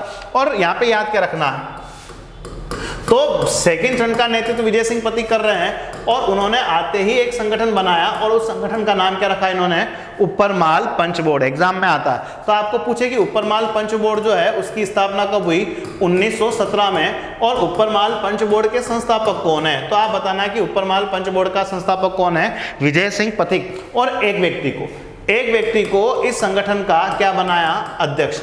और जिस व्यक्ति को अध्यक्ष बनाया उस अध्यक्ष का नाम क्या था, मन्ना पटेल। यानी विजय सिंह पथिक दूसरे चरण का क्या कर रहा है, नेतृत्व। और विजय सिंह पथिक इस आंदोलन से कब जुड़े, तो आपको पूछे तो आप बताना कि विजय सिंह पथिक इस आंदोलन से कब जुड़े थे, 1916 में। जब विजय सिंह पथिक कौन सी जेल तोड़ के भागे थे, तो विजय सिंह पथिक को राजस्थान की किस जेल में रखा गया था, टाटगढ़ जेल। जब विजय सिंह पथिक राजस्थान की टाटगढ़ जेल जो अजमेर में है, टाटगढ़ जेल तोड़ के जब विजय सिंह पथिक फरार हुए तो वो 1916 में सीधे कहां पहुंचे, बिजोलिया। और बिजोलिया किसान आंदोलन के द्वितीय चरण का क्या करते हैं, नेतृत्व किसके कहने पे, साधु सीताराम दास के कहने पर। आते ही कौन सा संगठन बनाया, ऊपरमाल पंच बोर्ड, जिसका अध्यक्ष किसको बनाया, मन्ना पटेल। और विजय सिंह पथिक ने यह संगठन कब बनाया था, 1917। यानी सेकंड चरण का नेतृत्व कर रहे हैं विजय सिंह पथिक। और एक आते ही एक संगठन किसानों की समस्याओं का हल ढूंढने के लिए लग गया और उस संगठन का नाम क्या था, ऊपरमाल पंच बोर्ड। अब यहां से आगे क्या है, तो एक संगठन यहां पे और है और उस संगठन के बारे में याद रखना है कि एक संगठन के कार्यकर्ता और यहाँ पे सहयोग करेंगे और उस संगठन का नाम क्या है, राजस्थान सेवा संघ। ये भी एग्जाम में क्वेश्चन देगा और बड़ा इंपॉर्टेंट पार्ट है। तो आपको एक तो पूछेगा कि भाई ये राजस्थान सेवा संघ की स्थापना कब हुई, तो आप बताना कि राजस्थान सेवा संघ की स्थापना कब हुई थी, 1919। राजस्थान सेवा संघ की स्थापना कब हुई थी, 1919। और राजस्थान सेवा संघ की स्थापना कहाँ हुई, तो आप बताना कि राजस्थान सेवा संघ की स्थापना कहाँ हुई, वर्धा। और ये वर्धा नाम की जो जगह है वो कहाँ है, महाराष्ट्र में। इसके अलावा कौन कौन से व्यक्ति इस संगठन के क्या हैं, संस्थापक, तो संस्थापक के अंदर वीएसपी मतलब विजय सिंह पथिक। एक व्यक्ति और कौन शामिल है, तो एक व्यक्ति और है और जिनका नाम क्या है, केसी सिंह बारट। और एक व्यक्ति और है और उस व्यक्ति का नाम हमारे लिए क्या है, तो अर्जुन लाल सेठी। यानी अर्जुन लाल सेठी, केसी सिंह बारट और विजय सिंह पथिक ने राजस्थान सेवा संघ का गठन 1919 कहाँ किया था, वर्धा, महाराष्ट्र में। अब देखो क्या है कि बात कब की थी, 1919। तो 1919 के अंदर कौन कहते हैं, विजय सिंह पथिक। तो विजय सिंह पथिक कहते हैं कि मैं 1919 क्या प्रकाशित कर रहा हूं, एक समाचार पत्र। विजय सिंह पथिक कहते हैं कि 1919 में क्या प्रकाशित कर रहा हूं, एक समाचार पत्र। कहां से, तो जगह बताई कहां से, वर्धा से। और कौन सा समाचार पत्र प्रकाशित किया, तो उस समाचार पत्र का नाम इन्होंने क्या रखा, राजस्थान केसरी। उस समाचार पत्र का नाम क्या था, राजस्थान केसरी। एग्जाम के अंदर पूछता है कि राजस्थान केसरी का प्रकाशन कब किसने कहां से किया, तो 1919 विजय सिंह पथिक ने। और कहां से किया, वर्धा। और वर्धा नाम की जगह कहां है, महाराष्ट्र। यहां से आगे क्या है, जब बात कब की थी, 1920। तो 1920 के अंदर वापस कहते हैं कौन, विजय सिंह पथिक। वो कहते हैं कि मैं राजस्थान सेवा संघ का मुख्यालय वर्धा से कहां ले आया, तो मैंने राजस्थान सेवा संघ का मुख्यालय वर्धा से कहां ट्रांसफर कर दिया, अजमेर। राजस्थान सेवा संघ का गठन वर्धा में ही हुआ, लेकिन राजस्थान सेवा संघ राजस्थान में कब आया, तो आप बताओगे 1920। और राजस्थान सेवा संघ का मुख्यालय राजस्थान में कहां बनाया गया, तो आपको बताना कहां बनाया गया, अजमेर। फिर आगे के बात कब की थी, 1921। तो 1921 के अंदर फिर कहते हैं कौन, विजय सिंह पथिक। क्या कहते हैं कि फिर मैं क्या प्रकाशित कर रहा हूं, एक समाचार पत्र। तो 1921 में विजय सिंह पथिक कौन सा समाचार पत्र प्रकाशित कर रहा है, तो वो कहता है कि इस बार जो मैं समाचार पत्र प्रकाशित कर रहा हूं, कहां से, अजमेर से।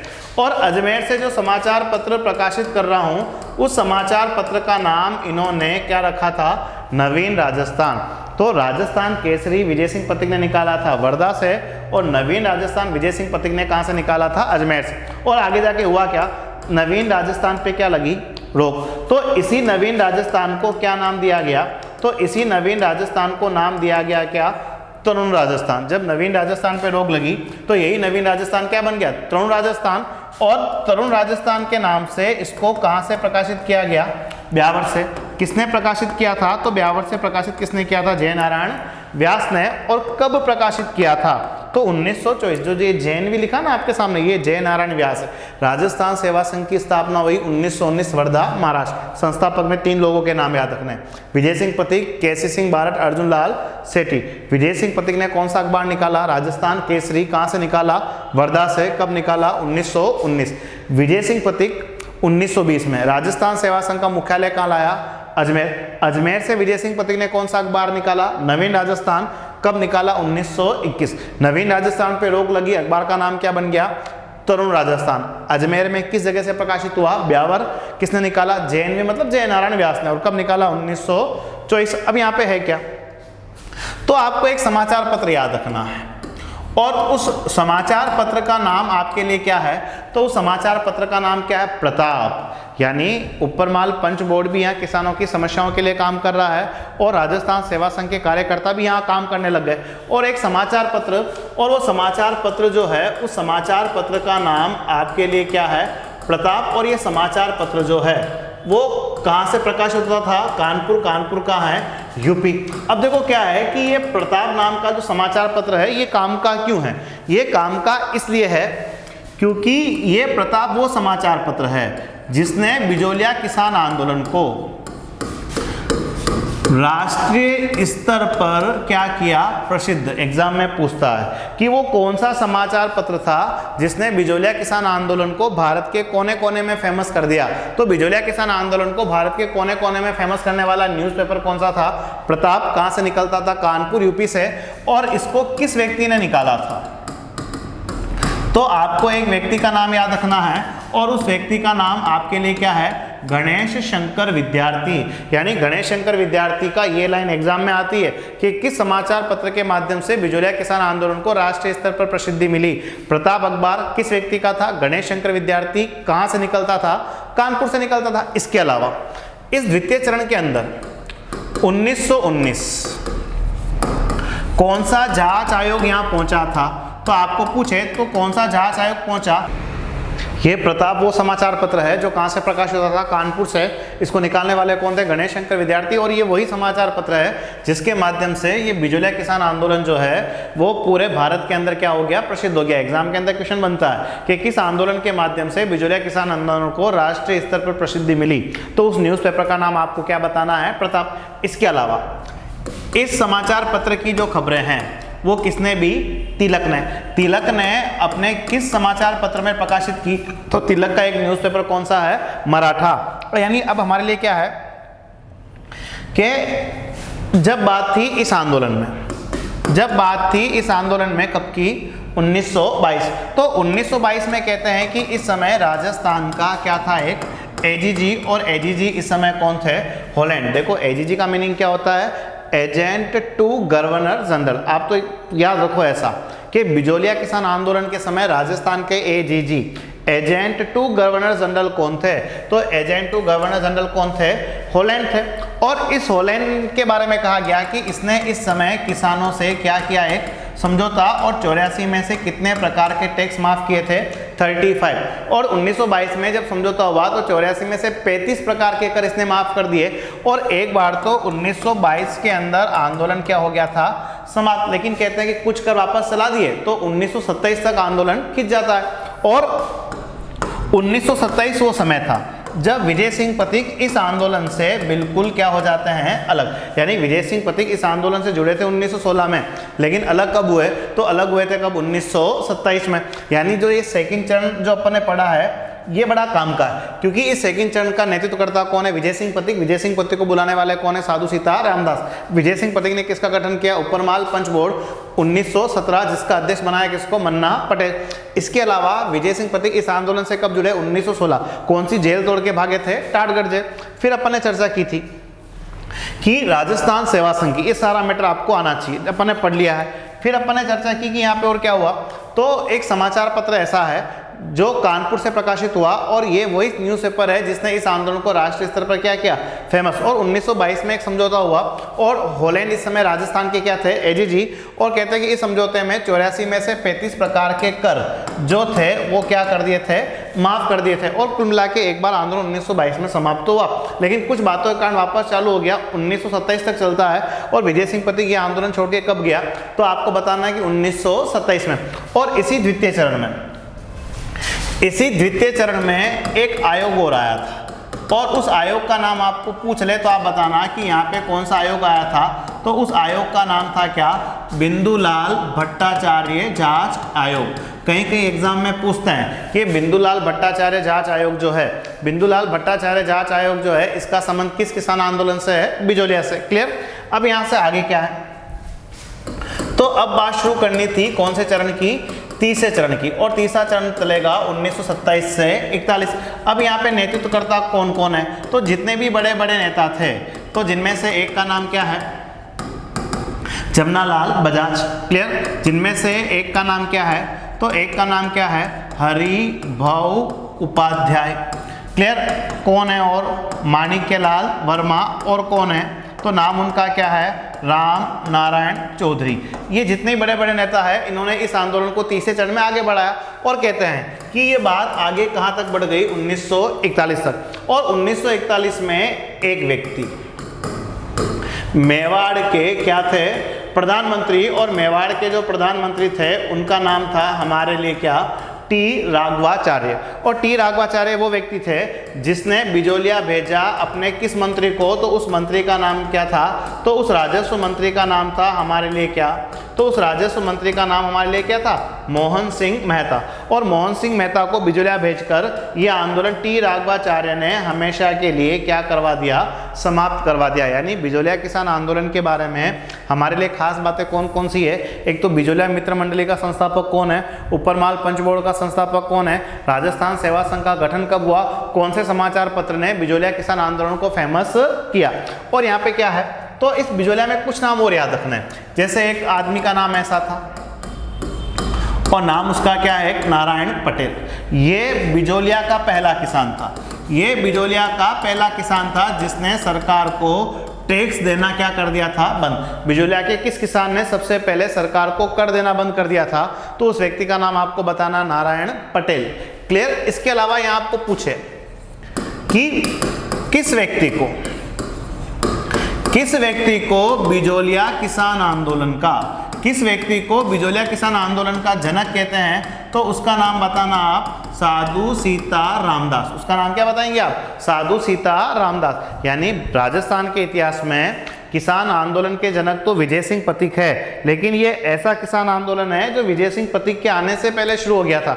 तो बिजोलिया किसान आंदोलन का जनक पूछे तब आप नाम बताना कि साधु सीता रामदास। क्लियर। अपन यहाँ से आगे बढ़ते हैं, अपन अब चर्चा शुरू करते हैं कौन से किसान आंदोलन की, तो वो किसान आंदोलन हमारे लिए कौन सा है, बेगू किसान आंदोलन। देखो बेगू किसान आंदोलन में क्या है कि बेगू जो है ये वर्तमान कहाँ है, तो बेगू जो है वो वर्तमान कहाँ है, चित्तौड़ में। लेकिन ये बेगू भी किस रियासत में था, तो बेगू भी किस रियासत में था, मेवाड़ रियासत में। और इस समय भी मेवाड़ शासक कौन थे, तो आपको पूछे कि इस समय मेवाड़ शासक कौन थे, नाम क्या बताना है, फतेह सिंह। अब यहाँ पे है क्या, तो एक आदमी ऐसा है जो बेगू किसान आंदोलन का क्या करते हैं, नेतृत्व। तो बेगू किसान आंदोलन का नेतृत्व करने वाला कौन, तो बेगू किसान आंदोलन का नेतृत्व करने वाले कौन थे, राम नारायण चौधरी। एग्जाम में पूछता है कि बेगू किसान आंदोलन का नेतृत्वकर्ता कौन था, राम नारायण चौधरी। अब यहाँ पे खास क्या है, तो एक तो आपको याद रखना है कि इस आंदोलन के दौरान किस आयोग का गठन हुआ था, तो आप बताओगे कि इस आंदोलन के दौरान किस आयोग का गठन हुआ था, ट्रेंच। एग्जाम में पूछते हैं कि ट्रेंच आयोग का संबंध किस किसान आंदोलन से है, तो ट्रेंच आयोग का संबंध किस किसान आंदोलन से है, बेगू किसान आंदोलन से, जिसका नेतृत्वकर्ता कौन है, राम नारायण चौधरी। और यहाँ पे एक बड़ी घटना जुड़ी हुई है, और उस बड़ी घटना का नाम क्या है, गोविंदपुरा कांड। बेगू के अंदर एक गांव है और उस गांव का नाम क्या है, गोविंदपुरा। तो ये गोविंदपुरा नाम की घटना कब हुई, तो आपको कोई पूछे तो आप बताना कि ये घटना हुई थी 13 जुलाई 1923। कि गोविंदपुरा कांड कब हुआ, 13 जुलाई 1923। और इसमें कौन से किसान शहीद हुए, तो एक का तो नाम था रूपाजी धाकड़ और एक का नाम था कृपाजी धाकड़। ये रूपाजी धाकड़ और कृपाजी धाकड़ दो किसान, और ये दोनों किसान इस गोविंदपुरा कांड में क्या हो गए, शहीद। और गोविंदपुरा कांड का संबंध किस किसान आंदोलन से है, बेगू से। और ये घटना कब हुई, 13 जुलाई 1923। तो जैसे एग्जाम में पूछेगा कि नानजी पटेल ठाकरी पटेल का संबंध किस किसान आंदोलन से है, बिजोलिया, वैसे ही पूछेगा कि रूपाजी कृपाजी धाकड़ का संबंध कहाँ से है, बेगू से। और इस आंदोलन के दौरान किस आयोग का गठन हुआ था, तो उस आयोग का नाम बताना, ट्रेंच आयोग। और बेगू किसान आंदोलन के नेतृत्वकर्ता कौन थे, राम नारायण चौधरी। और यह आंदोलन भी हमारी किस रियासत का था, मेवाड़। और यहाँ पे राजा कौन होंगे, फतेह सिंह। और यहाँ पे भी किस जाति के किसान थे, तो जाति कौन सी है, धाकड़। क्लियर।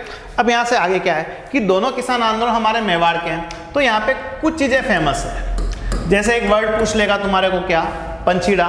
तो आप बताओगे कि पंचीड़ा क्या है, एक गीत जो किसने लिखा था। तो पंचीड़ा गीत लिखने वाले कौन थे, MLV, यानी MLV जो है ये माणिक्यलाल वर्मा, यानी किसान आंदोलन के समय ये पंचीड़ा गीत किसने लिखा। तो आप बताना कि किसान आंदोलन के समय पंचीड़ा गीत लिखने वाले कौन थे, माणिक्यलाल वर्मा थे। इसके अलावा एक नाम याद रखा जाता है, और वो नाम याद रखा जाता है तुलसी बिल। इनको इसलिए याद रखना है क्योंकि ये वो आदमी था जो बिजोलिया और बेगू किसान आंदोलन के बीच क्या था, ये संदेशवाहक। यानी ये आदमी बिजोलिया की बातें बेगू और बेगू की बातें कहाँ जाके सुनाता था, बिजोलिया। तो दोनों किसान आंदोलन में संदेशवाहक का कार्य किसने किया था, तो उसका नाम बताना है तुलसी बिल। ठीक है। इसके अलावा एक नाम ऐसा भी है, क्या है, अंजना देवी चौधरी। देखो राम नारायण चौधरी की पत्नी, नाम से मैच हो रहा, राम नारायण चौधरी, अंजना देवी चौधरी। तो राम नारायण चौधरी जी की पत्नी थी अंजना देवी चौधरी। कहते हैं कि ये राजस्थान की पहली महिला थी, ये राजस्थान की पहली महिला थी जो स्वतंत्रता आंदोलन के दौरान, स्वतंत्रता आंदोलन या किसान आंदोलन के दौरान कहाँ गई थी, जेल। तो पूछे कि राजस्थान के इतिहास में जेल जाने वाली पहली महिला कौन थी। तो राजस्थान के इतिहास में जेल जाने वाली पहली महिला कौन थी, तो राजस्थान के इतिहास में जेल जाने वाली पहली महिला कौन थी, अंजना देवी चौधरी। बिजोलिया और बेगू किसान आंदोलन के बीच में संदेशवाहक का कार्य किसने किया, तुलसी बिल। और पंचीड़ा गीत लिखने वाले कौन थे, माणिक्यलाल वर्मा।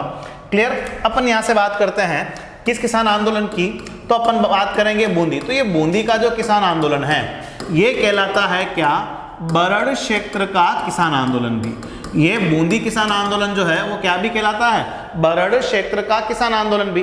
तो इस बूंदी किसान आंदोलन का नेतृत्वकर्ता कौन था, तो आपको एक नाम याद रखना है कि इस आंदोलन का नेतृत्वकर्ता कौन था। तो आपको नाम क्या बताना, नैनूराम शर्मा। बेगू किसान आंदोलन में थे राम नारायण चौधरी, और बूंदी किसान आंदोलन में कौन है, नैनूराम शर्मा। और यहाँ पे जो एक बड़ी घटना जुड़ी हुई है, और यहाँ पे जो बड़ी घटना जुड़ी हुई वो क्या जुड़ी हुई है, डाबी कांड। अब ये डाबी कांड कब हुआ, तो आपको पूछे तो आप बताना कि डाबी कांड हुआ था कब, 2 अप्रैल 1923। कि 2 अप्रैल 1923 को कौन सी घटना हुई, डाबी। डाबी गांव का नाम है बूंदी जिले के अंदर। तो एक तो एग्जाम में सिंपल क्वेश्चन बन जाएगा कि डाबी कांड का संबंध जो है, डाबी कांड का संबंध जो है वो राजस्थान के किस किसान आंदोलन से है, तो आप बताना बूंदी।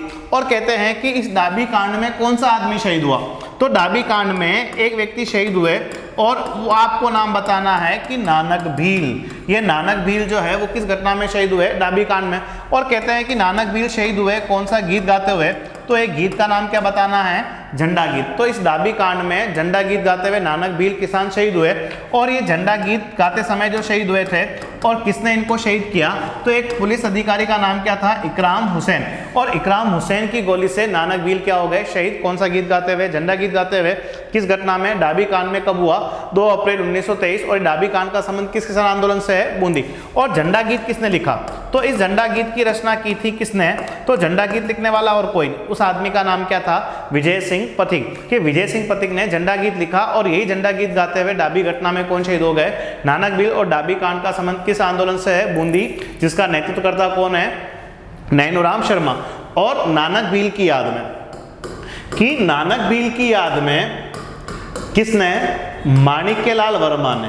नानक भील की याद में माणिक्यलाल वर्मा ने कौन सा गीत लिखा था, तो ये भी क्वेश्चन बने तो आप बताना कि नानक भील की याद में माणिक्यलाल वर्मा ने कौन सा गीत लिखा। तो एक गीत का नाम क्या बताओगे, अर्जी। ये अर्जी गीत लिखने वाले कौन थे, माणिक्यलाल वर्मा। और किसकी याद में लिखा गया, नानक भील की याद में। ठीक है। अपन बात करते हैं आगे किस किसान आंदोलन की? तो एक किसान आंदोलन का नाम आपके लिए क्या है? अलवर किसान आंदोलन। देखो अलवर किसान आंदोलन में एक तो क्या माना गया है? कारण। देखो यहाँ पे कारण जो था वो किसको मारने पर प्रतिबंध था? तो यहाँ पे था सूअरों को मारने पर प्रतिबंध। तो सूअरों को मारने पर प्रतिबंध होने के कारण का आंदोलन चला? अलवर किसान आंदोलन का नेतृत्वकर्ता कौन थे? तो आपको पूछे तो आप बताना कि इस आंदोलन के नेतृत्वकर्ता कौन कौन थे। तो एक का नाम था गोविंद सिंह और एक का नाम क्या था? माधो सिंह। के गोविंद सिंह और माधो सिंह जो थे वो अलवर किसान आंदोलन के क्या थे? नेतृत्वकर्ता थे। और यहाँ पे सूअरों को मारने पर क्या था? प्रतिबंध। अब यहाँ पे जो बड़ी घटना जुड़ी हुई है वो जुड़ी हुई है क्या? तो यहाँ पे जुड़ी हुई घटना कौन सी है? निमोचना कांड। एग्जाम में आता, ध्यान रखना कि निमोचना कांड का संबंध किस किसान आंदोलन से है? अलवर। निमोचना जगह का नाम है जो अलवर जिले में है। और ये निमोचना कांड कब हुआ? तो आप बताना कि ये घटना हुई थी कब? 14 मई 1925 के 14 मई 1925 को निमोचना कांड हुआ। और निमोचना कांड का संबंध किस घटना से है? किस आंदोलन से? तो अलवर किसान आंदोलन से। इस निमोचना कांड में एक महिला भी क्या होती है? शहीद। और जो महिला शहीद हुई उस महिला का नाम क्या था? सीता देवी। तो एग्जाम में पूछेगा कि निमोचना कांड में शहीद होने वाली महिला कौन सी थी? सीता देवी। या सीता देवी का संबंध किस किसान आंदोलन से था? अलवर किसान आंदोलन। और ये निमोचना कांड भी उसी जगह से जुड़ी। इसकी डेट याद रखनी है कि निमोचना कांड कब हुआ? तो आप बताओगे 14 मई 1925। 14 मई 1925 को कौन सी घटना हुई थी? निमोचना कांड। और इस घटना के बारे में कौन कहते हैं? गांधी जी। इस घटना के बारे में कौन कहते हैं? गांधी जी कहते हैं कि भाई ये घटना मुझे किससे ज्यादा बुरी लगी? तो वो कहते हैं कि ये घटना जो है, इस घटना को मैं जलियांवाला बाग हत्याकांड से, इस घटना को जलियांवाला बाग हत्याकांड से मैंने क्या बताया है? विभत्स। विभत्स मैंने क्या बताया है? बुरा। कि किस घटना को जलियांवाला बाग हत्याकांड से बुरा गांधी जी ने कहा है? तो वो घटना आपके लिए कौन सी है? निमोचना कांड। और गांधी जी कहते हैं कि मैंने इस घटना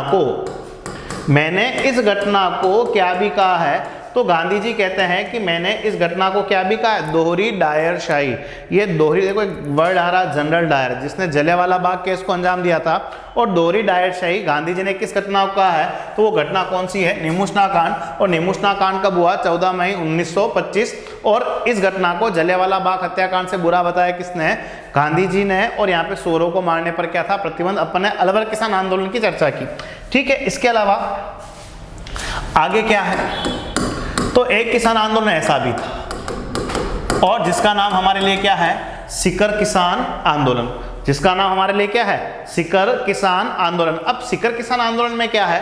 तो एक तो हमारे लिए यहाँ पे नेतृत्वकर्ता कौन है? तो आप बताओगे कि इस आंदोलन के नेतृत्वकर्ता जो थे उसका नाम क्या था? ठाकुर देशराज। उसका नाम क्या था? ठाकुर देशराज। अब यहाँ पूछेगा कि ठाकुर देशराज ने कब? 1931। ये ईयर आपको याद रखना है कि ठाकुर देशराज ने 1931 इस आंदोलन के दौरान किसका गठन किया था? और ये एग्जाम में बहुत बार पूछा जाता है कि जाट क्षेत्रीय महासभा, कि जाट क्षेत्रीय महासभा का गठन जो है वो ठाकुर देशराज ने कब किया? एग्जाम में ये नहीं पूछा जाएगा कि जाट क्षेत्रीय महासभा बनी है। एग्जाम में पूछा जाएगा कि जाट क्षेत्रीय महासभा का गठन ठाकुर देशराज ने कब किया था? तो ठाकुर देशराज ने इस संगठन का गठन कब किया था? तो आप बताओगे 1931 में किया था। अब यहाँ पे क्या है? तो यहाँ पे एक घटना हुई और सीकर के कौन से गांव में? तो एक गांव का नाम क्या है? कुदण। एक गांव का नाम क्या है? कुदण। और इस कुदण गांव में क्या हुआ? एक हत्याकांड। और इस कुदण गांव में हत्याकांड कब हुआ? 1935। इस कुदण गांव में हत्याकांड कब हुआ? 1935। तो आपको याद रखना है कि कुदण गांव हत्याकांड का संबंध किस किसान आंदोलन से है? सीकर किसान आंदोलन से। और इतने बुरे अत्याचार यहाँ पे हुए कि इस घटना के विरोध में 26 मई 1935, इस घटना के विरोध में 26 मई 1935 क्या बनाया गया? सीकर दिवस। ये सीकर दिवस कब बनाया गया था? 26 मई 1935 कुदन गांव हत्याकांड के विरोध में। और इस सीकर किसान आंदोलन का नेतृत्वकर्ता कौन था? ठाकुर देशराज, जिन्होंने जाट क्षेत्रीय सभा का गठन कब किया था? ईयर याद रखना है, कब किया था? 1931। और ये राजस्थान का इकलौता ऐसा किसान आंदोलन है, ये राजस्थान का इकलौता ऐसा किसान आंदोलन है जिसकी चर्चा भारत से बाहर, कहाँ होती है? इंग्लैंड में। राजस्थान के इतिहास का इकलौता ऐसा किसान आंदोलन जिसकी चर्चा भारत से बाहर कहाँ हुई है, इंग्लैंड में हुई है। क्लियर। इसके अलावा और कौन सा किसान आंदोलन है, तो एक किसान आंदोलन हमारे लिए कौन सा भी है, तो वो किसान आंदोलन हमारे लिए क्या है, शेखावटी किसान आंदोलन। अब ये शेखावटी किसान आंदोलन के बारे में देखो क्या है, तो इसका नेतृत्वकर्ता कौन है, तो आप बताओगे कि इसके नेतृत्वकर्ता हैं जिनमें से एक का तो नाम क्या है, तारकेश्वर शर्मा, और एक का नाम क्या है, तो एक का नाम क्या है, हरलाल सिंह। आपको एक नाम याद रखना पड़ेगा यहाँ पे, आपको किसका नाम याद रखना है, तो आपको नाम याद रखना है एक महिला का, और एक महिला का नाम क्या है, किशोरी देवी। किशोरी देवी जो है हरलाल सिंह की पत्नी, ये नाम एग्जाम में कभी कभी आता है। और इनके लिए याद क्या रखना है कि एक जगह का नाम ऐसा है, और उस जगह का नाम आपके लिए क्या है, कटराथल।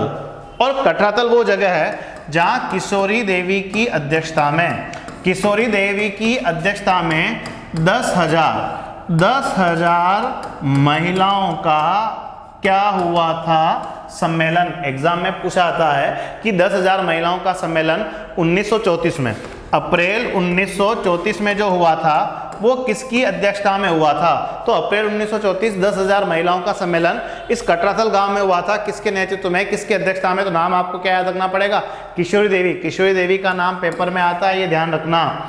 ठीक है, अब यहां से आगे क्या है, तो अपन बात करें किस किसान आंदोलन की, तो अपन बात करें बीकानेर किसान आंदोलन की। तो देखो एक तो अपन स्टार्ट में पढ़ लिया कि बीकानेर के अंदर पूछा जाता है कि वहाँ किसान दिवस कब बनाया गया, तो अपने पढ़ा था 6 जुलाई 1946। अब बीकानेर में क्या है, तो बीकानेर में एक जगह का नाम ऐसा है, और उस जगह का नाम क्या है, दूधवा खारा। और दूधवा खारा में किसानों ने क्या किया, आंदोलन। दूधवा खारा वर्तमान में तो कहाँ आता है, चुरू। तो एक तो एग्जाम में पूछेगा कि दूधवा खारा किसान आंदोलन का संबंध, दूधवा खारा किसान आंदोलन का संबंध किस रियासत से है, बीकानेर। और यहाँ पे है कुछ भी नहीं, आपको याद रखना है कि यहाँ पे परेशान करने वाला जागीरदार कौन था, तो उस जागीरदार का नाम क्या बता देना है, सूरज सिंह। और यहाँ पे नेतृत्व करने वाले कौन थे, तो आप बताओगे कि एक तो नाम यहाँ पे क्या था, हनुमान चौधरी, और एक का नाम क्या था, तो एक का नाम बताना आपको क्या, मगाराम वेद। के मगाराम वेद और हनुमान चौधरी के नेतृत्व में दूधवा खारा किसान आंदोलन हुआ, और इसका संबंध किस रियासत से, हमारी बीकानेर। ठीक है, इसके अलावा एक किसान आंदोलन हमारे लिए क्या है, तो वो आंदोलन हमारे लिए है मारवाड़ किसान आंदोलन। वो आंदोलन हमारे लिए क्या है, मारवाड़ किसान आंदोलन। मारवाड़ यानी जोधपुर रियासत से। तो इस क्षेत्र में बड़े तौर पे नेतृत्वकर्ता कौन था, तो बड़े तौर पे नेतृत्वकर्ता कौन था, जय नारायण व्यास। JNV का मीनिंग क्या है, जय नारायण व्यास। और यहाँ पे क्या है कि मारवाड़ वो जगह है, मारवाड़ वो क्षेत्र था जहाँ के किसानों से सर्वाधिक प्रकार के क्या वसूलते थे, टैक्स। सर्वाधिक प्रकार के कर किस रियासत में थे, जोधपुर या मारवाड़ क्षेत्र में। और ये कितने थे, तो ये 123 से लगा के लगभग कितने थे, 127 तक यहाँ के किसानों से क्या वसूले जाते थे, टैक्स वसूले जाते थे। और इसके अलावा इस मारवाड़ के अंदर एक आंदोलन ऐसा भी चला, और मारवाड़ के अंदर एक जो आंदोलन चला, उस आंदोलन का नाम क्या था, माप तोल आंदोलन। उस आंदोलन का नाम क्या था, माप तोल आंदोलन। एग्जाम में पूछते हैं कि माप तोल आंदोलन का संबंध, माप तोल आंदोलन का संबंध राजस्थान के किस क्षेत्र से है, मारवाड़। और इस आंदोलन को 1921 में किसने चलाया था, तो चलाने वाला कौन था, तो एक आदमी का नाम क्या था, चांदमल सुराणा। चांदमल सुराणा ने 1921 कौन सा आंदोलन चलाया था, मापतोल आंदोलन चलाया था। और इसके अलावा यहाँ पे एक घटना जुड़ी हुई है, और उस घटना का नाम क्या है, डाबडा कांड। तो आपको पूछे कि ये डाबडा कांड कब हुआ, तो आप एक डेट याद रखना, 13 मार्च 1947। मारवाड़ क्षेत्र में कौन सी बड़ी घटना हुई, डाबडा कांड। इसकी डेट आती है डाबडा कांड। और डाबडा वर्तमान में कहाँ है, तो डाबडा वर्तमान में है डीडवाना। और डीडवाना कहाँ है, नागौर में। डीडवाना कहाँ है, नागौर। लेकिन उस समय ये जोधपुर रियासत के पार्ट थे, तो डाबडा कांड का संबंध जो है वो किस रियासत से, जोधपुर या मारवाड़ क्षेत्र से। और डाबडा कांड कब हुआ था, 13 मार्च 1947। किसान आंदोलन की बात की, लेकिन एग्जाम में आने लायक जो है वो बिजोलिया किसान आंदोलन से ही क्वेश्चन बनता है, ये ध्यान रखना। आगे की चर्चा अपन नेक्स्ट क्लास में जारी रखते हैं।